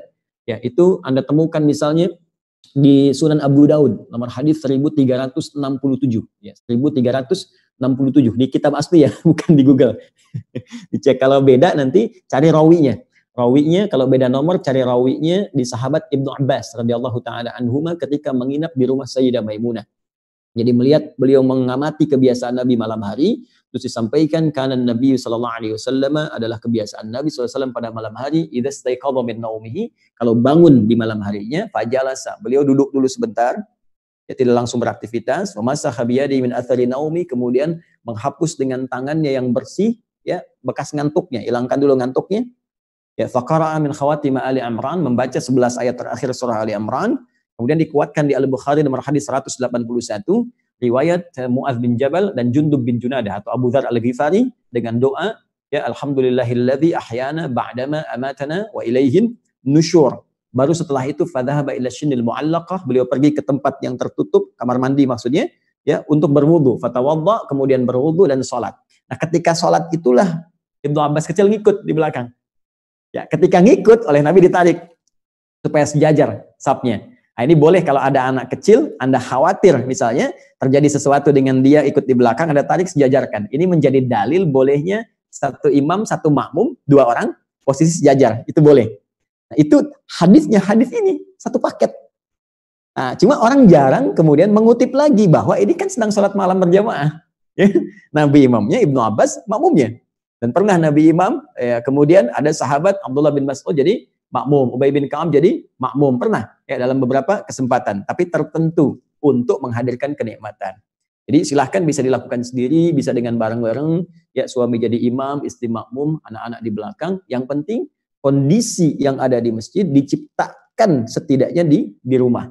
Jadi kalau Anda nggak bisa mengambil semua di masjid, maka jangan juga tinggalkan substansinya. Kaidah usul fikihnya, ma la yu'khadhu kulluhu la yutraku kulluhu. Sesuatu yang nggak bisa kita ambil semuanya, setidaknya sebagiannya pun bisa kita raih. Ya, Allahu ta'ala a'lam bis-shawab. Saya kira itu Mas Ridho. Jazakallah khair Ustaz. Ini ada beberapa pertanyaan Ustaz dari kaum ibu-ibu. Semoga Allah muliakan para ibu. Ini ada pertanyaan tentang itikaf kaum ibu-ibu ini, bagaimana kalau sedang mendapat haid, dan juga bagaimana mereka kewajiban mereka untuk memasak dan bantu anak-anak di rumah. Ya, Masya Allah. Ya, saya bersyukur pada Allah Subhanahu Wa Taala dan saya berdoa untuk seluruh ibu yang ada di muka bumi ini, juga untuk kita semua yang muslimah khususnya. Semoga Allah muliakan Anda semua seperti Allah memuliakan di dalam Al-Quran dan juga hadis-hadis Nabi Sallallahu Alaihi Wasallam. Saya sangat senang dengan pertanyaan ini. Dikala orang lain berpikir untuk dunia, untuk mudik, untuk macam-macam segala rupa, Anda masih berpikir i'tikaf. Ya, Masya Allah. Ya.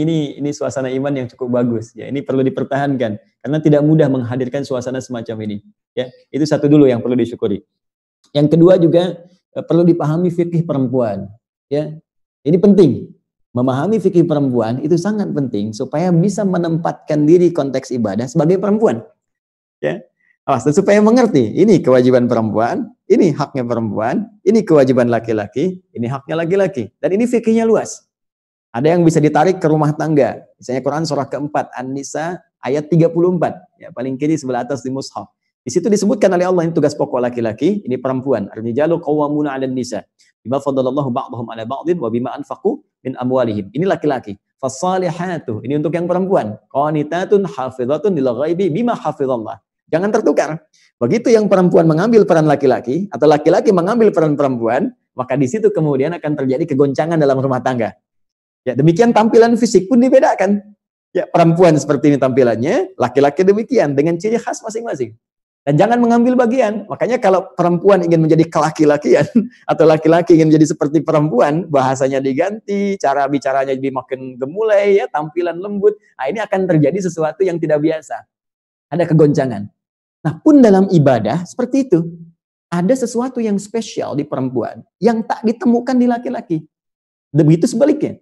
Perempuan diberikan oleh Allah satu rukhsah, satu keringanan dalam bentuk haidnya untuk menstabilkan lagi keadaan emosinya ketika air-air kotor itu dikeluarkan dalam tubuhnya. Ya, disehatkan, diberikan keadaan ringan. Dari sini muncul rukhsah dalam ibadah yang tidak ditemukan di laki-laki. Jadi perempuan bisa datang bulan, laki-laki nggak bisa. Nah, jangan Anda katakan saya lagi datang matahari nih nggak sholat. Tidak, ya, hanya perempuan. Nah, dalam kondisi datang bulan haid ini ada turunan-turunan dalam ibadah yang dirukhsahkan oleh Allah Subhanahu wa taala, menariknya pahala tetap diberikan. Walaupun nggak dikerjakan. Ya, apa hadisnya? Ayo saya bacakan dasar hadisnya riwayat Abu Hurairah radhiyallahu taala anhu dari Nabi sallallahu alaihi wasallam, "Idza maridal 'abdu aw safar, kutiba lahu mithla ma kana 'alaihi muqiman sahiha." Kalau ada seorang hamba umumnya sakit atau dalam kondisi seperti itu, bahkan dia safar, ya, dan dia nggak bisa mengerjakan keadaan rutinnya, tetap diberikan pahala semisal rutinnya. Praktek hadis ini, misal kalau safar, Anda dari satu negara bagian ke negara bagian lain, kemudian terbang atau dalam darat misalnya, ya teman-teman. Biasanya sholat zuhur 4 rakaat dengan sunnahnya, ya asar 4 rakaat dengan mutlak sebelumnya 4 rakaatnya, misal. Kemudian karena Anda safar, zuhur asar dimajukan ke zuhur, jama' di qasar, jadi 2, jama' takdim dengan qasar. Ya sunnah nggak dikerjakan. Ya, karena yang 4 pun dikurangi, dan masa mau ditambah dengan sunnah. Itu saat Anda nggak bisa mengerjakan sunnahnya, karena kebiasaan mengerjakan sunnah, itu pahala sholat sunnah tetap diberikan. Allahu Akbar. Pahala yang 2 rakaat tetap 4, sempurna. Ya. Dan yang paling menarik, ini kita sedang Ramadan nih. Ya, Ramadan, wajib. Anda biasa puasa sunnah, Seninnya, Kamisnya, Ayyamul Bidnya, itu ketika Ramadan, gugur kan puasa sunnahnya, itu pahala tiap Senin diberikan kepada yang biasa puasa. Tiap Kamis yang rutin puasa diberikan. Maka bagaimana dengan perempuan, Allahu Akbar, yang biasa salat sunnah dalam sucinya, yang biasa tilawah Al-Quran, ya kan? Yang biasa mengerjakan amal-amal saleh. Saat sucinya, itu saat haidnya diberikan pahala yang melimpah seperti ia saat sucinya tanpa dikurangi sedikit pun. Allahu Akbar. Makanya saya sarankan kepada teman-teman yang akhwat, yang perempuan, ya, kalau sedang suci, itu perbanyak amalan baik, rutinkan. Ya, sebab nanti kalau sudah tiba masa haidnya, masa datang bulannya, itu pahala tetap diberikan berdasar rutinitas. Anda nggak bisa katakan begini, iya ya Jung ya, alhamdulillah kita dapat pahala baca Quran. Ya, belum tentu kalau saat sucinya jarang baca Quran. Ya, nah, maka biasakan banyak amalan untuk bisa mendapatkan pahala-pahala tadi sebelum tiba masa menopause. Sebab kalau sudah menopause kesempatannya sudah nggak ada lagi. Nah, ini satu. Yang kedua, ini yang paling menarik, di hadis Muslim ada redaksi begini yang disampaikan bima makna bahwa ada beberapa kalangan perempuan Ansar, ya, ishtakaina ila Nabi sallallahu alaihi wasallam, mereka mengadu kepada Nabi sallallahu alaihi wasallam, ya, kemudian mereka sepakat mengutus satu utusan untuk bicara yang paling berani gitu ya. Nah, ketika dia menyampaikan kepada Nabi sallallahu alaihi wasallam tuh bahasanya tuh sangat luar biasa. Ya Rasulullah, enak laki-laki ya. Enak laki-laki. Kenapa kata Nabi kan? Bima makna. Kata perempuan ini dia haji bisa tanpa mahram, bisa jihad fisabilillah garis paling depan, jamaah bisa kapan saja. Kami perempuan terbatas katanya. Ya, mau safar mesti ada mahram, mau jihad juga keadaan terbatas. Kami hanya di rumah banyaknya. Apa bahasa Nabi? Tolong catat kalimat ini. Allahu Akbar. Apa yang dikerjakan oleh suami-suamimu, para laki-laki, sepanjang kau ridha dengan apa yang mereka kerjakan. Ya, ada ulama menjelaskan, memberikan persiapan kepada mereka, dan Anda ridha dengan itu semua, maka pahala yang dihasilkan oleh suami-suami itu juga diberikan kepada Anda semua tanpa dikurangi sedikit. Allahu Akbar. Allahu Akbar. Si perempuan itu tiba-tiba gembira pulang, jingkrak-jingkrak dia. Bahkan di redaksinya ada kalimat begini, kata Nabi, kasih tahu sama kawan-kawanmu itu. Padahal Nabi nggak disampaikan kalau dia utusan. Kata Nabi, kasih tahu sama kawan-kawanmu itu. Apa yang dilakukan oleh laki-laki di luar rumah, sepanjang kau ridha dengan itu, maka engkau mendapatkan pahala yang sama tanpa dikurangi sedikit pun. Dari riwayat ini, saya kira peran ibu itu begitu dahsyat. Jadi para ibu misalnya menyiapkan ruangannya, tempat yang kondusif untuk suami, anak laki-laki untuk i'tikafnya misalnya kan. Kemudian kalau ada sedang kesulitan, tidak bisa mendampingi dalam kondisi yang khusus, ada baby yang sedang misalnya diberikan ASI, ya Anda ridha dengan apa yang kerjakan suami. Nggak harus sama gitu. Ya, Anda berdoa juga, minta yang terbaik. Dalam kondisi ini, apa yang dapatkan suami, ibu dapat bagiannya tanpa dikurangi sedikit. Makanya suami ibu dikasih bekal mushaf, supaya baca Quran, dapat banyak Anda dapat. Kasih agenda yang bagus. Dalam kondisi yang haid, tapi masih bisa bergabung misalnya. Ya, maka perempuan, ya ini kondisi yang sangat efektif. Karena kan perempuan kalau haid nggak ke masjid. Ya kan? Tapi karena kondisi lockdown tadi disampaikan, Anda bisa kerjakan di rumah. Maka apa yang dikerjakan perempuan? Dia bisa mengerjakan amalan-amalan yang ya bisa dia lakukan dalam keadaan haidnya, ya, yang dalam keadaan suci pun bisa ia kerjakan. Ya, misal, dia bisa berbanyak istighfar, boleh. Ya, yang tidak boleh kan sholat, ya, baca Quran. Ini ikhtilaf di kalangan ulama, tapi saya memilih untuk tidak. Ya kan? Kemudian sholat, baca Quran, itu kan yang tidak. Ya, puasa siangnya tidak, tapi kan Anda bisa istighfar, perbanyak istighfar, banyak zikir, kalimat-kalimat thayyibah, baca buku, boleh, buku-buku fikih salat, buku tafsir, ya, boleh. Ya, buku beda dengan mushaf. Kalau mushaf lain, kalau mushaf isinya Quran semua. Ini mushaf. Ini mushaf, ya. Isinya Quran semua, tidak ada yang lain. Ya, tapi kalau tafsir kan penjelasan, ya. Jadi semacam buku, penjelasan, keterangan, penjabaran ulama itu boleh dilakukan. Jadi saya ingin berikan berita kepada para ibu yang tadi diwakilkan oleh Mas Ridho pertanyaannya, apakah ibu masih boleh i'tikaf dalam kondisi lockdown di rumah? Kondisinya seperti itu sepanjang di rumah, maka boleh, silakan. Apa yang bisa diamalkan dalam kondisi sedang haid, maka silakan amalkan hal-hal yang masih dibolehkan untuk dikerjakan. zikir masih boleh, istighfar boleh, kalimat thayyibat boleh, ya. Kemudian doa diperbanyak boleh, mustajab, ya, sepertiga malam mustajab sebelum sahur. Lakukan itu. Kemudian juga bisa tadi belajar buku-buku tafsir, fiqih dan sejenisnya. Yang tak boleh sholat, kemudian baca Quran, ya, itu batasannya. Kemudian yang terakhir, kalaupun itu nggak bisa dilakukan, maka paling singkat Anda berdoa untuk suami supaya bisa kondusif malamnya ibadah. Anda siapkan perlengkapannya, siapkan sahurnya yang paling baik, yang bisa mengisi energi, simpan buah-buahan, minuman-minuman yang menghangatkan misalnya. Maka dalam kondisi itu apa yang dikerjakan suami, diberikan pula pahalanya kepada istri atau ibu tanpa dikurangi sedikit. Masya Allah. Wallahu ta'ala alam bis-shawab. Jelas Mas Ridho saya kira? Jelas Ustaz, jazakallah khair. Alhamdulillah. Ini ada beberapa pertanyaan berhubungan dengan Lailatul Qadar, Ustaz. Berapa banyak? Ada 3 kayaknya sih. Satu, Khair, masalah tanda-tandanya, apakah ada hujan sebelum malam itu, apakah waktunya selepas maghrib dan sebelum subuh, apakah paginya kita bisa tahu semalam Lailatul Qadar dengan pandangan matahari, seperti itu, Ustaz. Oh, ada satu lagi Ustaz, masalah Lailatul Qadar ini, yaitu apakah malam Lailatul Qadar ini dinamakan Qadar karena bisa mengubah takdir seseorang, yaitu seperti kata Nabi, doa seseorang bisa mengubah takdir, panjang umurnya, sehat, kesehatan badannya, dan seterusnya. Baik, saya akan mulai dulu dari pertama supaya kita bisa urutkan dengan lebih sistematis. Waktu Al-Qadar, ya, waktu malam Al-Qadar. Jadi kalau kita sudah sebutkan Lailatul Qadar, kita bisa tutup kalimat malamnya karena Lailah itu sudah berarti malam, ya, malam istimewa. Ya. Waktu Lailatul Qadar karena isyaratnya lail, malam, dan istimewa pakai tak di situ. Malam itu dibatasi dari mulai ba'da isya. Ya. Jadi kalau di Indonesia sekarang misalnya ba'da isya 7:30 lah, dengan sunnahnya taruhlah misalnya jam 8 ya. Itu terbentang luas sampai ke menjelang fajar. Ya, kalau bahasa Al-Qur'annya langsung di surah Al-Qadar itu salamun hiya hatta matla'il fajr. Lihat ujung ayatnya. Hiya itu menunjuk ke Lailah, ya, dhamirnya muannats. Hiya, ya, malam Al-Qadar itu hatta terbentang luas, matla'il fajr sampai menjelang fajar. Ya, hatta itu menunjuk kepada ujung sesuatu, ya, ujung sesuatu. Kalau ila ghayah sampai ke tujuannya, kalau hatta ya itu sampai ke batasnya. Ya, batas itu matla' tadi yang tadi saya sebutkan lewat Quran surah Al-Qadar. Kalau saya katakan begini misalnya, ana sausafir min Jakarta ila Eropa hatta Amerika. Saya akan pergi nih ya dari Jakarta ke Eropa sampai ke Amerika.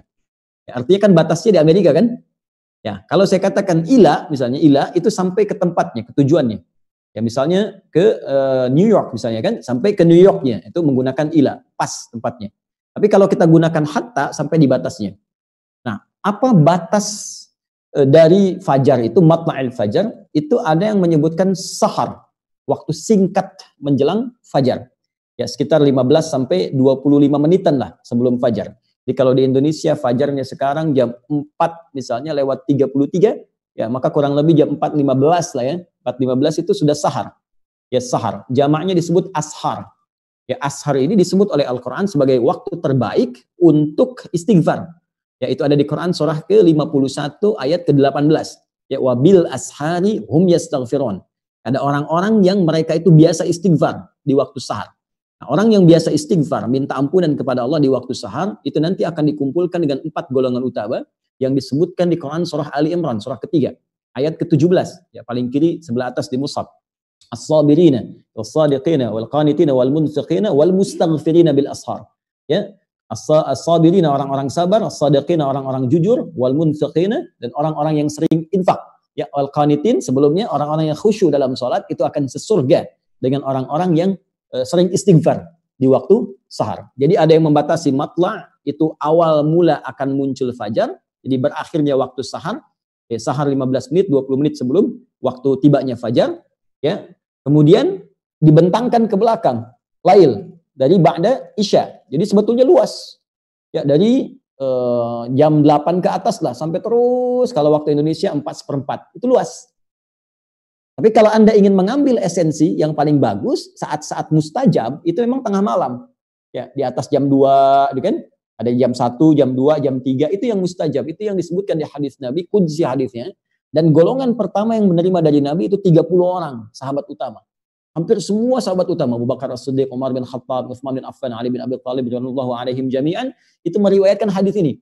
Ya, sampai-sampai ada kalimat yang sangat indah gitu. Allah menyampaikan kepada hamba-hambanya, siapa yang meminta, aku akan kabulkan. Ya, siapa memohon, aku berikan. Wa man istaghfara li ghafartulah. Siapa yang minta ampun, aku ampuni. Itu yang dikejar. Karena itu Nabi SAW, para sahabat, radhiyallahu alaihim, orang-orang soleh zaman-zaman dulu sampai ke sekarang, itu menghidupkan malamnya, khususnya untuk mengejar puncak-puncaknya. Ya, di puncaknya lagi dikejar. Jadi dari ba'da Isya itu, mereka terus baca Quran, ada yang sholat, gak berhenti tuh rata-rata. Nah, ada sebagian orang-orang, termasuk di masa sekarang, ya kita pada umumnya, itu mengejar puncaknya saja. Di umumnya kan ba'da Isya, tarawih, istirahat kan, bangun lagi malamnya. Ya, orang dulu itu banyak istirahat di siangnya. Sehingga malamnya bisa hidup sampai dengan ke ujungnya. Jadi kalau kita katakan kembali ke Al-Quran, ditanya, Ustadz, kapan waktu Al-Qadar itu, malam Al-Qadar tepatnya, kembalikan pada keterangan Al-Quran, terbentang dari malam itu, ya ma ba'dal Isya, dari setelah Isya itu sampai ke menjelang Fajar. Jadi kalau Anda ingin mendapat kesempatan luas dapat malam Al-Qadar, cara paling gampang adalah jangan tinggalkan malamnya. Ya, khususnya di 10 malam terakhir itu, usahakan tuh ada yang bangun aja. Ya, entah itu jam 10-nya, jam 12-nya, entah jam 1-nya, jam 2-nya, di sela-sela itu Anda usahakan ibadah. Ya, khususnya di ujung-ujung akhir itu. Dari fase jam 2 ke jam 3 ke jam 4 sesuai dengan waktu subuhnya masing-masing. Di dalam 10 malam terakhir usahakan di setiap waktu ini Anda bangun, Anda ibadah di situ walaupun mungkin hanya 5 menit saja, 10 menit saja. Ya, sebagai harapan mendapatkan satu di malam itu. Bahkan ada rumus dari ulama yang lebih dahsyat lagi. Kalau memang sama sekali ya kita nggak ingin ketinggalan dapat malam Al-Qadar, ingin dapat waktu itu, maka gampangnya setiap malam Ramadan dari awal pertama sampai terakhir jangan ketinggalan. Karena malam terakhir 10 terakhir itu kan peluang besar. Tapi boleh jadi dia datang di awal Ramadan, pertengahan atau akhirnya. Karena itu bagi kita yang menyiapkan malam-malam terakhir, cara paling gampang kalau ingin dapat jangan tinggalkan setiap malamnya, batas akhirnya setidaknya menjelang fajar bisa 10 sampai 25 menit sebelum fajar. Ini waktunya ya, terkait dengan waktu. Kemudian beberapa turunannya dari malam Al-Qadar ini, Ustaz, apakah malam Al-Qadar itu bisa mengubah takdir seseorang? Ini poinnya. Ya. Teman-teman sekalian, semua apa yang kita lalui, apa yang kita lakukan, apa yang akan kita kerjakan, baik yang telah berlalu di masa umat sebelumnya, kita sekarang, atau apa yang akan datang, itu telah dalam pengetahuan Allah Subhanahu wa Ta'ala. Allah Maha Tahu. Tertuliskan di Lauh Mahfuz seluruhnya, yang kecil, yang besar. Kemudian dua ini terbagi dua bagian. Ya, ada qadar, ada takdir, atau nanti sering disebut dengan qada, ya, qada dan qadar. Ada yang sifatnya mutlak dia. Dan baik mutlak ataupun terikat, muqayyad, ingat ini bahasanya sangat pelik dan jangan sampai salah memahami, bisa keliru, bisa fatal. Ya. Semua dalam pengetahuan Allah. Ya. Ada yang sifatnya langsung diberikan dan nggak ada peran kita sedikit pun untuk merubah itu semua. Nggak ada peran kita. Ya. Apa itu? Itu disebutkan oleh Allah Subhanahu Wa Taala melalui lisan Nabi Sallallahu Alaihi Wasallam dalam riwayat Nabi tentang keadaan kita di perut ibunda kita. Ya. Nabi menyampaikan inna ahadakum di Imam An-Nawawi ya yang membuat hadis Al-Arba'in, di situ salah satunya ada tentang riwayat ini. Ya inna ahadakum yujma'u fi batni ummihi arba'ina yawman nutfah. Setiap kalian dibentuk di perut ibundanya oleh Allah Subhanahu wa Ta'ala dalam proses penciptaan 40 hari pertama berupa pancaran spermatozoa kemudian bergabung dengan ovum. Ya, thumma yakunu mithla dzalika 'alaqah. Yang tadi 40 hari, kemudian 40 hari kedua berbentuk 'alaqah, zigot yang mulai menempel di dinding rahim berproses. Thumma yakunu mithla dzalika mudghah. 40 hari ketiga, 120 hari, 4 bulan itu sudah berbentuk mudghah, daging keratan. Ya, sudah mulai kelihatan ada bentuk walaupun kecil, kan? Nah, usia 4 bulan inilah kemudian thumma yursalu ilaihil malak, diutus malaikat. Ya, fayanfukhu fihi ruh, maka diperintahkan oleh Allah meniupkan roh. Jadi usia 4 bulan itu di dalam kandungan sudah ada rohnya. Hati-hati ya, dan jadi nanti ada amalan-amalan spesifik diisyaratkan dalam Al-Quran bagaimana amalan itu bisa kita lakukan. Dan terjadi dialog dengan Allah Subhanahu wa Ta'ala nanti ya ketika roh mulai masuk. Itu direkam di Quran surah ke-7 ayat 172. Amalannya di Quran surah ke-7 ayat 189 di satu ayat itu. Nah, kemudian fayu'maru bikatsbi arba'in. Diperintahkan oleh Allah malaikat itu menuliskan 4 hal. Ya. Yang duanya ini yang paling menarik. Bikatsbi rizqihi wa ajalihi. Menetapkan rizki yang bersanding dengan ajalnya. Sampai dengan kiamat, ajal ini ketetapan, ini qadar, ini yang nggak bisa dirubah. Ya, jadi kalau si fulan misalnya, teman-teman sekalian, nih batas rizkinya 1 miliar. 1 miliar sampai meninggal. Bersanding dengan usia, ajal. Ya, usia. Usia itu bukan umur ya. Dalam asal katanya, tapi disebut ajal, batas kehidupan. Itu di Quran surah ke-7 ayat ke-34 ya. Walikulli ummatin ajal, dan setiap umat manusia itu ada ajalnya, batas hidupnya. Fa idza jaa ajaluhum la yastakhiruna sa'ata wa la yastaqdimun. Kalau sudah tiba akhir batas hidupnya, enggak bisa dia maju, enggak bisa dia mundur. Itu yang ditegaskan lagi di surah ke-63 Al-Munafiqun di ayat ke-10 sampai ke-11-nya. Ya, laula akhartani ila ajal yang qarib. Ya Allah, saya minta tolong majukan amal saya sedikit, ajal saya sedikit, ya Allah majukan untuk saya bisa beramal baik. Kata Allah nggak bisa. Nah, jadi ini batas kematian, batas usia kita ditetapkan, nggak bisa dirubah. Ya, kalau umur, tadi ada teman-teman berkata umur bisa. Karena umur itu asalnya bukan usia. Umur itu cara kita mengisi usia sampai batas usia itu berakhir. Ya, misal Allah berikan pada kita usia standar 63 misalnya. Ya, standar Nabi misalnya 63 tahun. Nah, tapi kan dibuat gaib. Jadi kematian itu gaib, rizki itu gaib. Ya, apa tujuannya? Pertama, supaya memotivasi kita untuk semangat menunaikan ibadah dan muamalah. Ya, saya gambarkan gini lah, kalau Anda diberitahu besok meninggal, tahu misalnya waktu besok meninggal, kan Anda nggak akan semangat muamalah. Kerja nggak semangat, di rumah aja nggak ada pandemi pun lockdown sendiri. Istighfar, kan? Istighfar, sholat. Apa? Kita ke mall yuk. Enggak, kenapa? Tinggal sehari. Ya. Tahu banget, ya nggak ada semangat tuh bekerja beraktivitas. Makanya Allah jadikan ya ajal kita itu sifatnya gaib supaya kita semangat. Semangat ibadah, semangat kerja. Tapi itu pun menjadikan kita mesti waspada. Karena satu saat, kapanpun tanpa kita sadar, kita bisa wafat. Karena itu bagian keduanya kata para ulama, selain kita semangat, kita pun mesti hati-hati. Maka rumusnya, jadikan setiap kita hidup, bayangkan mungkin hari ini saya wafat, ya untuk membawa motivasi kita semangat untuk ibadahnya.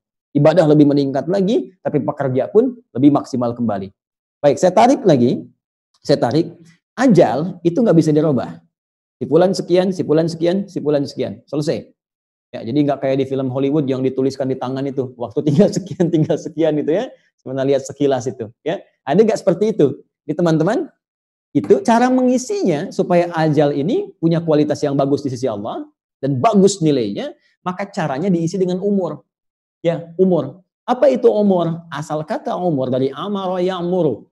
Ya, kalimat ya'muru ditemukan di Quran surah ke-9 ayat 18. At-Taubah, paling kanan agak sedikit ke bawah. Innama ya'muru masajidallah. Kalimat umuru diantaranya ditemukan di Quran surah ke-22 ayat ke-5. Ya, paling kiri agak ke bawah.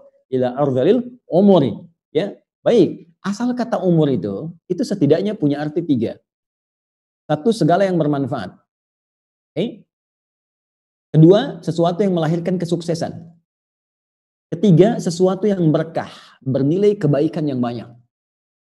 Makanya Allah memberikan gambaran kepada kita cara mengisi usia dengan umur. Artinya sepanjang hidup, lakukan yang bermanfaat.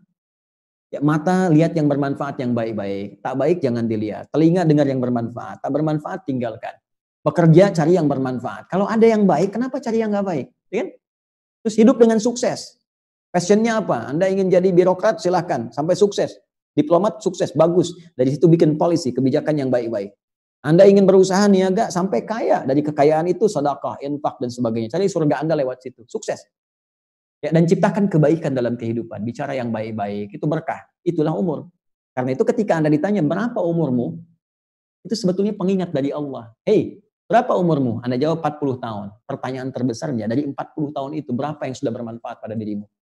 Berapa yang punya nilai kebaikan? Jadi ajal tidak bisa dirubah karena sudah tetap. Itu qadar Allah. Ya kan? Tapi umur, itu bisa bertambah. Betapa banyak orang meninggal dunia, tapi nilai manfaatnya masih terasa sampai sekarang. Siapa mereka? Nabi Muhammad SAW, orang-orang soleh, para sahabat mulia, kan masih terasa manfaatnya sampai sekarang. Ya, perbuatan baiknya dirasakan, manfaatnya dirasakan, kesuksesan Utsman 15 abad yang lalu. Tapi berkahnya sampai sekarang masih ada. Sumur yang dibebaskan, kebun yang dibebaskan, sekarang ada jadi perhotelan. Hasil dari situ jadi infak beliau, walaupun setelah wafat untuk umat Islam sampai sekarang masih terasa. Makanya bagaimana caranya kita menuliskan dengan tinta sejarah dalam kehidupan kita di dunia, sehingga setelah wafat kebaikan kita masih bisa bermanfaat. Itu yang Nabi katakan, silaturahim bisa memperpanjang umur, bukan memperpanjang ajal. Jadi ada beberapa bagian yang bisa kita rubah teman-teman sekalian, ya, dalam konteks hal-hal yang menjadi ikhtiar kita. Ya, seperti umur, kita bisa usahakan. Artinya banyak kita memohon kepada Allah, ya Allah, jadikan hidup saya bermanfaat. Jadikan umur saya makin berkah, walaupun saya wafat, jadikan manfaat saya makin banyak. Itu poin satu. Jadi yang sifatnya ikhtiari, yang bisa kita usahakan, dan Allah maha tahu dengan usaha kita, ya sebelum kita usaha, Allah sudah tahu. Karena itu kita minta petunjuk Allah supaya diberikan jalan. Ya, jalan-jalan yang baik supaya sesuai apa yang kita kerjakan dengan ridha Allah Subhanahu wa taala. Jadi ada yang tidak bisa dirubah seperti rizki. Ya, karena itu saya sarankan, kalau Anda bisa mencari rizki yang baik, ngapain cari yang tidak baik? Kalau bisa mencari yang halal, ngapain cari yang haram? Dapatnya segitu juga. Yang beda cuma berkahnya. Orang suka salah paham. Orang menduga dengan korupsi dapat banyak. Ya, dia tidak sadar kalau nggak korupsi pun segitu juga dapatnya. Cuman bebannya lebih Allah ringankan. Anda bekerja biasa, misalnya dapat $1.000. Orang korupsi $10.000. Sampai meninggal pun dapatnya sama juga segitu, $10.000 juga. Cuman bebannya itu dihilangkan oleh Allah. Yang tadi bebannya makin banyak, kepikiran, takut ketahuan orang, takut begini, takut begitu, harta nggak berkah. Yang ini dijaga oleh Allah. Beban nggak terlalu banyak, begitu butuh diberikan. Ketika meninggal segitu juga. Karena rizki bersanding dengan kematian. Tapi keberkahan dari rizki, itu yang beda. Itu yang bisa kita usahakan. Artinya apa? Ada orang-orang yang hidupnya, saya di Indonesia teman-teman, ya Mas Ridho, kawan-kawan semua, ada orang-orang yang sebulan cuma 100.000. Pernah ada seorang ibu, Allahu Akbar, dia kerjanya ngambil kayu, suluh, kadang ke sawah kan. Suaminya, mohon maaf lah, pekerja kasar bangunan. Tapi kalau dikunjungi ke rumahnya itu Masya Allah, dihidangkan makanan kan, luar biasa. Wajahnya ceria semua. Dan kata istrinya, Alhamdulillah Abi itu kalau tiap datang bawa uang banyak sekali. Anda bayangkan 200.000, 500.000 disebut banyak. Banyak sekali. Ya. Tahukah Anda siapa mereka? Ahli Quran. Istrinya hafal Quran 7 riwayat. Suaminya hafal Quran. Anak-anaknya hafal Quran. Jadi kalau sudah dekat, hatinya lapang, itu semua terasa nikmat gitu. Di mereka menerima kadar yang telah Allah tetapkan, tapi berikhtiar untuk bisa merubah keberkahan yang mereka sebelumnya belum dapatkan menjadi lebih panjang. Dan itu Allah ketahui dengan taufik yang Allah berikan atas usaha kita. Itu yang dimaksud di Al-Quran dengan kalimat innallaha la yughayyiru ma biqaumin hatta yughayyiru ma bi anfusihim. Allah tidak akan merubah keadaan satu kaum sampai dia berikhtiar untuk mau memperbaiki dirinya. Tapi kita nggak bisa merubah ajal, tidak bisa merubah rizki, tapi kita bisa merubah umur kita dalam pengertian keberkahannya, manfaatnya, kebaikannya. Termasuk jalan pekerjaan kita. Kalau ingin merubah, ayo kontemplasi saat malam-malam terakhir, berdoa minta dengan baik, siapkan passion kita, turunkan bekal akhiratnya, itu yang akan memberikan keberkahan pada malam Al-Qadar. Jadi secara singkat, malam Al-Qadar terbentang dari ba'dal isya sampai dengan menjelang fajar. Amalannya terbuka untuk kita semua untuk mengerjakan kebaikan. Yang ketiga, kita boleh meminta segala hal terkait dengan ikhtiar-ikhtiar kita, termasuk untuk mendapatkan surga kita. Ya, tapi tetap dalam kondisi itu pun kita tidak bisa merubah hal-hal yang sudah mutlak Allah tetapkan untuk kita, seperti ajal, seperti rizki, tapi kita bisa memohon kepada Allah agar dalam wafat ini bisa husnul khatimah, kemudian kita ikhtiar untuk mewujudkan itu dengan banyak beribadah, juga rizki penuh dengan keberkahan, umur kita juga berkah, itu bisa kita ikhtiarkan dengan berdoa, dan doa itu yang bisa merubah tadi yang Anda sampaikan. Wallahu ta'ala a'lam bis-shawab. Jazakallah khair Ustaz. Oh, satu lagi, Mas Ridho. Satu lagi. Ya, satu lagi adalah tanda-tanda tadi yang saya ingat. Ya, Ustaz, apakah tanda malam Al-Qadar bisa diamati, gitu kan? Yes. Baik. Tanda Al-Qadar yang tersebar dalam referensi hadis-hadis Nabi SAW, khususnya di hadis Muslim, itu tidak memberikan tanda di awal, tapi lebih kepada tanda di akhir. Ya. Tanda di awal yang saya maksudkan waktu menjelangnya, itu nggak ada yang spesifik. Nabi pernah bermimpi, sallallahu alaihi wasallam, ya, bermimpi ditampakkan oleh Allah malam Al-Qadar. Ya. Terus keadaan setelahnya, Nabi sedang dalam keadaan salat, tahiyat, ketika salam, nampak lumpur, jadi di keningnya. Ya, lumpur ini nampak karena begini, di zaman Nabi itu kan masjidnya itu masih terbatas, alasnya masih tanah, gitu kan? Kemudian tiang-tiangnya pelepah kurma, atapnya itu dari daun-daun kurma. Jadi kalau memang hujan ya hujan, bocor basah. Nah, jadi ketika hujan itu basah, pasti orang sholat itu ini kotor, ya bagian atasnya kotor. Gitu. Kalau panas ya panas. Ada sebagian sahabat yang sampai menghamparkan kayak sapu tangan untuk bisa menahan panasnya saat sujud. Anda bisa bayangkan dalam kondisi seperti itu masih semangat menunaikan sholat. Ya, ini dalil kebolehan perempuan pakai mukena, walaupun ada sedikit ya yang menghalangi dengan keningnya. Ini bukan penghalang sebetulnya, yang mukena itu. Ya, ini disampaikan dalam satu riwayat tadi yang sahabat menghamparkan semacam sapu tangan untuk bisa menjembatani dengan tanah. Ini diambil oleh para ulama kebolehan mukena, ya, walaupun akan lebih bagus kalau dibuka sehingga ini bisa nempel, tapi kalau tertutup tidak sengaja karena batas yang kecil, tidak ada masalah, termasuk kebolehan dalil menggunakan sajadah. Nah, poinnya ketika Nabi SAW bangun, itu oleh Allah dibuat gaib, dibuat lupa. Ya, waktunya kapan? Malam keberapakah? Apakah pertama, kedua, terakhir? Oleh Allah Subhanahu wa taala dibuat lupa. Tapi tanda itu masih nampak. Saya kata Nabi SAW itu tampak di kening. Di kening saya itu ada lumpur.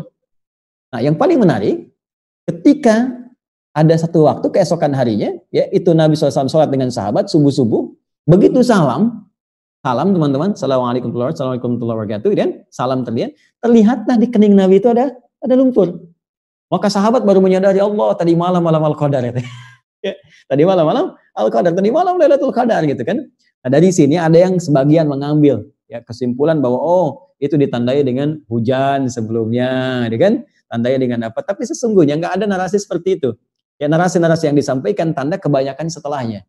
Ya, bisa ada hujan, bisa cuaca cerah, bisa jadi karena mungkin peristiwa spesifik pada zaman Nabi saja pada saat itu keadaannya mungkin hujan, ya. Boleh jadi di masa-masa yang berbeda mungkin tidak hujan. Ya, mungkin keadaannya nyaman, tenang. Nah, hanya ada digambarkan bahwa malam Paskah itu oleh Al-Qur'an disebutkan kalimatnya salam. Salam, tenang, damai. Nah, ini, jadi ada feel ya yang diberikan ke dalam perasaan kita. Jadi kata Allah tuh feeling kita di hati tuh malam ini kok beda ya. Salamun. Lihat di surah Al-Qadar di ujung ayatnya. Salamun hiya hatta matla'il fajr. Salamun. Malam itu begitu tenang, damai. Jadi ada suasana satu malam yang terasa bagi sementara orang itu kok enak banget ya. Ibadahnya enak, nyaman, berdoa tuh kayak khusyuk gitu. Nah, itu ada yang menyebutkan dari sini itu tanda yang diberikan oleh Allah ke dalam jiwa kita. Ya. Baik, dan keesokan harinya itu digambarkan suasana alam. Ini kalau ini benar riwayatnya ya, lebih tenang, kemudian nggak terlalu mendung, nggak terlalu terang, kelihatan tumbuh-tumbuhan tuh sejuk, gitu kan? Kayak habis bersujud, kayak habis tenang kan. Kenapa digambarkan begitu tenang? Karena di Al-Qur'an disebutkan riwayat ya dalam firman Allah Subhanahu wa taala bahwa malaikat turun semua. Tanazzalul malaikatu warruhu fiha. Allahu akbar. Ya, ruh itu kan malaikat Jibril. Malaikat Jibril itu tugasnya selesai ketika Nabi wafat untuk memberikan wahyu. Tapi hanya satu kali dalam setahun turun. Ya, dalam malam Al-Qadar. Tugasnya selesai, hanya setahun sekali turun di malam Al-Qadar. Tanazzalul malaikatu warruhu fiha. Di malaikat saking dahsyatnya malam Al-Qadar, semua malaikat turun. Termasuk Jibril. Ya, malaikat itu jamak dari kata malakun. Kalau malakun satu, ya, mahadza basyara, ya. In hadza illa malakun karim, kata orang-orang sosialita yang kumpul di masa Nabi Yusuf, yang ini sih bukan manusia, ini malaikat yang nyamar jadi manusia. Satu orang malakun. Kalau banyak itu malaikat. Jadi saking padatnya bumi, itu malaikat turun. Saya punya bejana nih, ini kan kalau ini pot ya. Kalau ini saya kosongkan, teman-teman. Saya isi 1-2 kelereng. Saya goyang-goyang gini bunyi kan? Kan? Tapi kalau saya isi penuh kelerengnya. Semua sini. Saya goyang-goyang ini diam kan? Nggak ada suara. Nah, ini yang diisyaratkan oleh para ulama, saking turunnya banyak malaikat, padat keadaan bumi, sampai-sampai keadaan alam tuh begitu tenang. Berisik nggak ada, angin berisik tuh nggak ada, ya ribut-ribut nggak ada. Teduh, kenapa? Banyak malaikat yang turun.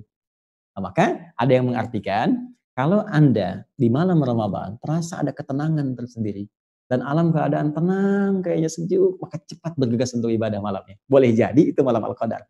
Besoknya nanti tandanya akan tampak alam yang sejuk, ya nggak terlalu terik, bulan nampak juga indah, matahari terbitnya juga kayak tenang gitu.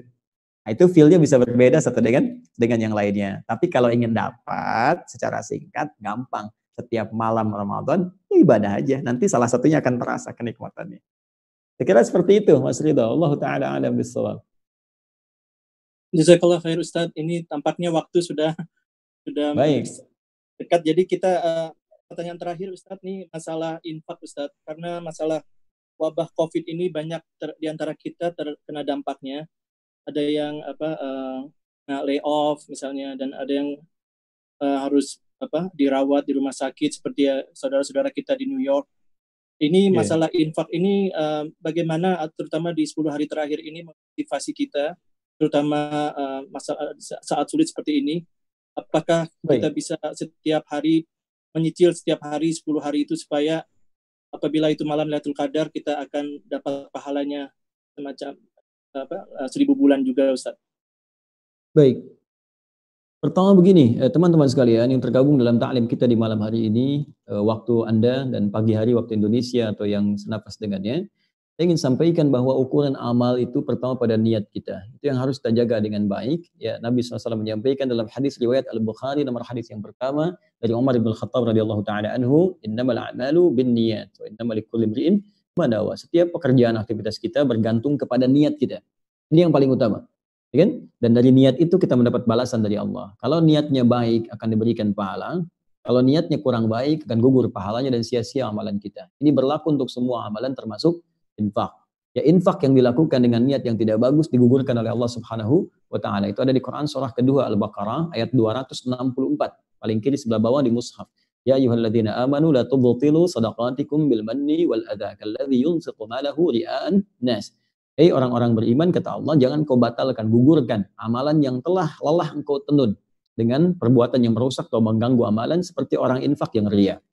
Baik, bahkan di ayat 263 Allah menyampaikan, Al-Baqarah, qaulun ma'rufun wa maghfiratun khairun min shadaqatin yasbauha adza. Yang berkata baik gak bisa, itu lebih bagus dibandingkan dengan infak tapi masih menggerutu dalam jiwanya. Nah, berbahagialah kita orang-orang yang berniat, di situ sudah dituliskan pahalanya. Ya, ini yang saya maksudkan terkait dengan Ramadan.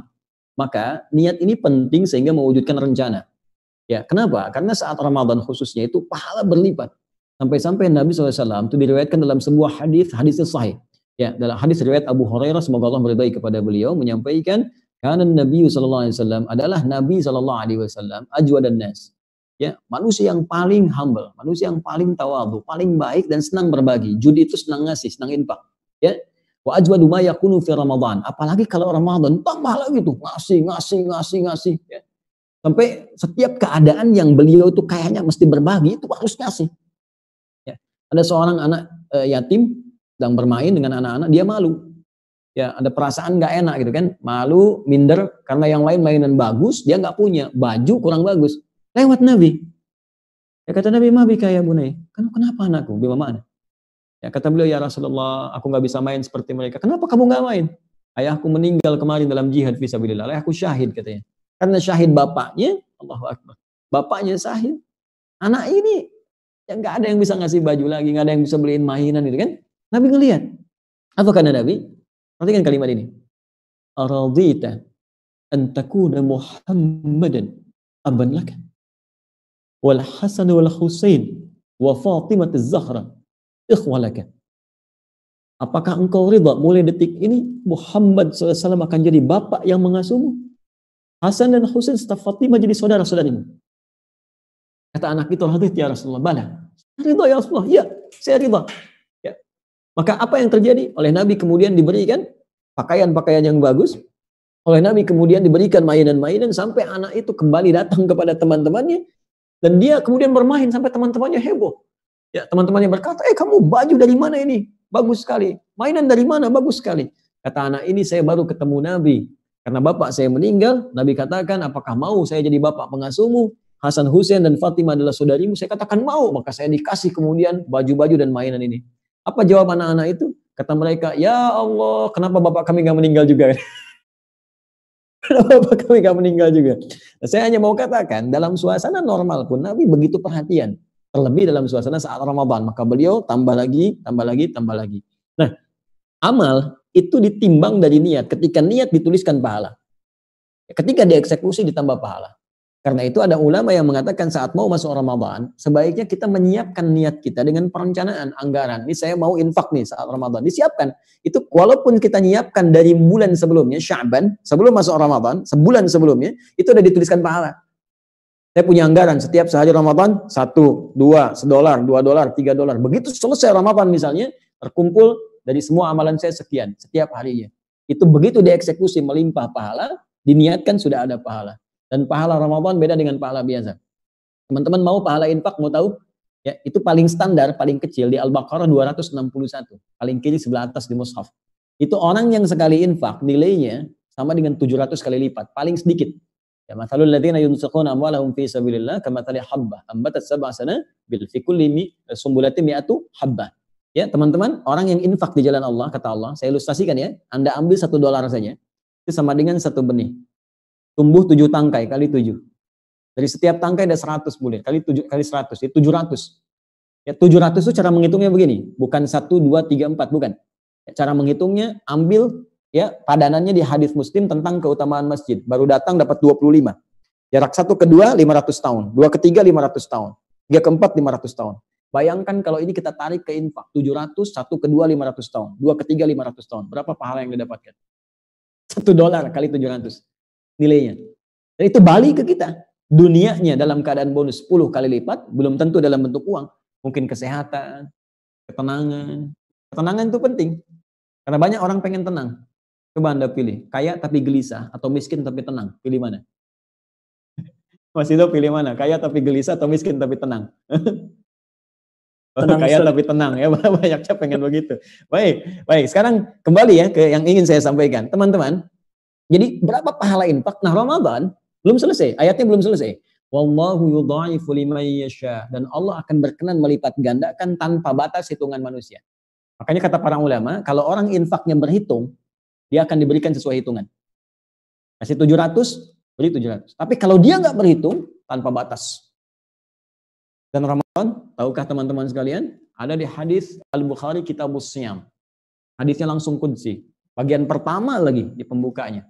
Ya, langsung wal hasanatu bi asyri amthaliha. Orang puasa itu kata Allah dipuji, luar biasa. Dia tinggalkan makannya, minumnya, syahwatnya karena ya asyamu li wa ana ajzi bihi. Orang puasa karena aku spesial berikan pahala untuknya. Berapa batasannya? Wal hasanatu bi asyri amthaliha. Setiap satunya aku lipat gandakan 10 kali lipat lagi. Jadi batas minimalnya kalau Anda infak di Ramadan biasa 700 kali 10. 7.000. Ya, 7.000 kali lipat. Nah, kepada siapa infak ini akan diberikan? Teman-teman diturunkan lagi. Kalau mau silahkan terbuka luas, tapi kalau ada 5 golongan yang paling utama di luar kondisi jihad fisabilillah. 5 golongan ini disebutkan di Quran surah kedua, ya Al-Baqarah ayat 215. Ya paling kanan sebelah bawah di mushaf. Yas'alunaka madza yunfiqun, mereka bertanya pada Muhammad SAW apa yang harus kami infakkan. Qul ma anfaqtum min khair. Katakan kalau mau infak yang bagus-bagus. Jadi infak itu tidak terbatas dengan uang, ya, tidak terbatas dengan dolar. Bisa makanan, bisa pakaian. Ini dalam situasi pandemi ini teman-teman misalnya ada yang kesulitan di pangannya, ya kita support dengan makanan, berbagi, satu orang cover satu, bisa dengan pakaian menjelang Idul Fitri kita berikan pakaian, kita share dengan teman-teman yang lain, memberikan kebahagiaan. Dan ini peluang, mumpung masih ada. Kalau situasi ini sedang nggak ada, ya alhamdulillah kita bersyukur, tapi amalan yang lain pun jadi berkurang. Jadi kita sikapi dengan proporsional, ada syukur, ada sabar. Nah, berikan yang terbaik kepada siapa? 5 golongan. 1 lil walidain. Lihat orang tua dulu. Ya. Lil walidain wal aqrabin, kerabat terdekat. Diartikan 2. Ya, bisa kerabat dalam hubungan biologis, kakak, gitu kan, punya anak-anak, butuh perhatian, berikan. Bisa tetangga kita, teman-teman senegara bagian nih. Ya. Senegara bagian misalnya, teman-teman bisa lihat siapa yang paling dekat dengan Anda itu cover. Wal yatama, anak-anak yatim, wal masakin, orang-orang miskin. Miskin ini kategorinya begini, dia punya aktivitas pekerjaan misalkan, tapi nggak mencukupkan untuk kebutuhan dia. Apalagi dalam situasi seperti ini. Ya, baik di Indonesia ataupun di luar negeri pada umumnya banyak orang kehilangan kesempatan untuk meneruskan nafkah pekerjaannya. Karena itu dia terhenti, terbatas sementara. Nah, ini masuk kategori untuk kita diberikan peluang untuk berbagi. Ya, dan teman-teman yang lain jangan merasa menjadi pesimis, saya masuk miskin. Bukan. Ini Anda memberi peluang pada teman yang lain untuk beramal. Ini Anda ini jembatan gitu. Masya Allah. Dan pahalanya bisa saling memberi, simbiosis mutualisme. Ya, wabnis sabil, dan yang terakhir ibnu sabil, yaitu orang yang memang tinggal di satu tempat dan tidak ada punya bekal untuk bisa kembali. Ya, jadi dia kesulitan, lockdown begini, terus di satu negara bagian nggak punya ongkos, sulit luar biasa untuk bisa mendapatkan bagian dia bantuan-bantuan spesifik yang bisa dia gunakan untuk bekal kehidupannya. Jadi ini teman-teman sekalian yang sekiranya bisa saya sampaikan keutamaan infak, kepada siapa infak diberikan, tinggal nanti teman-teman IMSA itu mengatur saja. Ya, Mas Ridho mengatur dengan teman-teman, kiranya ada yang akan berinfak, ingin meraih pahala khusus di bulan-bulan ini, tinggal 13 hari lagi, ada peluang 7.000 kali lipat dan tanpa batas, tinggal diatur saja bagaimana. Kemudian yang paling prioritas itu yang kita coba lihat dari teman-teman yang sekarang membutuhkan cara kita untuk beramal. Ya, saya kira itu Mas Ridho. Semoga Allah memberikan manfaat pada kita semua. Allahumma nahmaduka hamdan syakirin, hamdan na'imin, hamdan yuwafi ni'amahu wa yukafi mazidah. Ya Rabbana lakal hamdu wa lakal syukru kama yanbaghi li jalali wajhikal karimi wa li'azimi sultanik. Allahumma salli wa sallim wa barik ala rasulikal karim nabiyyikal amin sayyidina Muhammadin wa ala alihi wa sahbihi ajma'in. Rabbana la tada' lana fi maqamina hadha wa fi kulli maqamin dhanban illa ghafartah. Duhai Allah, kami menyadari kami manusia yang banyak berbuat salah, zalim, berbuat khilaf. Maka kami mohon ya Allah, jangan biarkan ada satu pun di antara kami yang hidup sampai saat ini, ya Allah, yang penuh dengan lumuran dosa, kecuali Engkau ampuni segala dosa-dosanya sebelum ia wafat, ya Rabbal Alamin. Wala hamman illa farajtah. Jika ada di antara kami saat ini, khususnya yang terhubung dengan kami, merasakan kegelisahan dalam jiwanya, maka sebelum kami akhiri pertemuan ini, mohon tenangkan keadaan jiwa-jiwanya. Allahumma wala dainan illa qadaitah. Jika ada di antara kami yang terlilit oleh utang piutang, mohon limpahkan rezeki kepada kami untuk melunasi utang-utang kami, ya Allah. Allahumma wala maridan illa syafaitah. Jika ada di antara kami yang diuji dengan penyakit seberat apapun, mohon angkat dan sembuhkan, ya Allah. Wala asiran illa yassartah. Jika ada di antara kami yang tengah mengalami kesulitan, ya Allah, sulit di rumah tangga, sulit di pekerjaan, sulit karena situasi sosial, maka mohon ya Allah dengan rahmat-Mu ya Allah, dengan rahmat-Mu dan kemuliaan Ramadan ini, mohon ringankan dan hilangkan segala kesulitan yang tengah kami hadapi. Sabarkan jiwa kami dalam menghadapi ujian yang tengah ujikan kepada kami. Allahumma barik lana fi hadzal Ramadan ya arhamar rahimin. Ya Allah, limpahkan keberkahan, nilai-nilai kebaikan pada kami di Ramadan saat ini. Alif baina qulubina ya Allah. Ya Allah, satukan jiwa-jiwa kami dalam kebaikan. Ati anfusana taqwaha wa zakki anta khairu man zakkaha. Ya Allah, ya Allah, ya Allah, anugerahkan pada jiwa kami nilai-nilai takwa. Nilai-nilai takwa ya Allah, bersihkan jiwa kami dari penyakit-penyakit kotor. Jadikan ya Allah ujian yang tengah kami hadapi saat ini sebagai langkah persaudaraan di antara kami yang menyatukan cinta di antara kami. Allahumma alimna ma jahilna. Ya Allah, anugerahkan pada kami pengetahuan yang mengentaskan ketidaktahuan kami. Allahumma alhiqna bis salihin ma'al ladzina an'amta 'alaihim minan nabiyyin was-siddiqin wasyuhada'i was-salihin wa hasuna ulaika rafiqa. Ya Allah, dekatkan kami dengan orang-orang baik, satukan kami dengan orang-orang baik, dan wafatkan kami dalam keadaan baik, dan tempatkan kami di tempat yang terbaik bersama orang-orang baik, bersama para nabi, para rasul, orang-orang jujur, orang-orang soleh, orang-orang yang Kau nilai baik dalam pandangan-Mu ya Arhamar Rahimin. Allahumma idza kana hadzal yaum ya Allah min intilaqi ayyamina faj'al baqiyata ayyamina ya Allah hayatan thayyibah. Ya Allah, jika hari ini adalah hari pertama kami akan mengawali perubahan dalam hidup kami, maka jadikan sisa hidup kami lebih baik daripada sebelumnya. Wa idza kana hadzal yaum ya Allah min akhir hayatina faj'al akhir hayatina husnul khatimah. Dan kami mohon ya Rabb, jika memang hari ini adalah hari terakhir kami hidup dan hari ini kami mesti kembali kepadamu, maka mohon jadikan akhir kehidupan kami sebagai husnul khatimah. Husnul khatimah. Hafidh lisanana dan aqula kalimat tauhid la ilaha illallah. Ya Allah, ringankan lisan kami untuk berucap kalimat tauhid la ilaha illallah dalam wafat kami, dalam sakarat kami. Allahumma ya Allah, wajib kalimatana biqaulika ya ayyatuhan nafsul mutmainnah irji'i ila rabbika radiyatan mardiyah fadkhuli fi ibadi wa dkhuli jannati. Dan mohon tampakkan jawaban-Mu dalam sakarat kami ya Allah dengan kalimat-Mu yang indah. Hei jiwa-jiwa yang tenang, cepat pulang kepada Rabb-Mu. Aku ridha dengan amalmu, Engkau pun akan ridha dengan pemberianku. Masuk dalam golongan hamba-Ku yang saleh, masuk ke dalam surga yang telah Aku siapkan untukmu. Allahumma ja'alil amwata minal muslimina syuhada. Ya Allah, jika ada di antara hamba-hamba-Mu ya Allah, di Ramadan ini, ataupun yang terkena COVID-19 ya Allah, yang telah kembali kepadamu, jadikan orang-orang wafat itu sebagai syuhada. Wajalil ahyaha sabirin, dan jadikan orang-orang yang masih hidup sampai saat ini sebagai orang-orang yang sabar menerima ujian dari-Mu ya Allah, sehingga dapat mengambil hikmah kebaikan yang telah Engkau tetapkan. Rabbana atina fid dunya hasanah wa fil akhirati hasanah wa qina adzabannar. Ya Allah, anugerahkan segala kemuliaan di dunia ini mampu kami dapatkan, dan kebaikan di akhirat yang mampu kami raih, dan jauhkan kami dari segala keburukan dan murka yang tidak Engkau sukai. Bifadlika subhana rabbika rabbil izzati amma yasifun wa salamun alal mursalin wa akhiru da'wana alhamdulillahi rabbil alamin.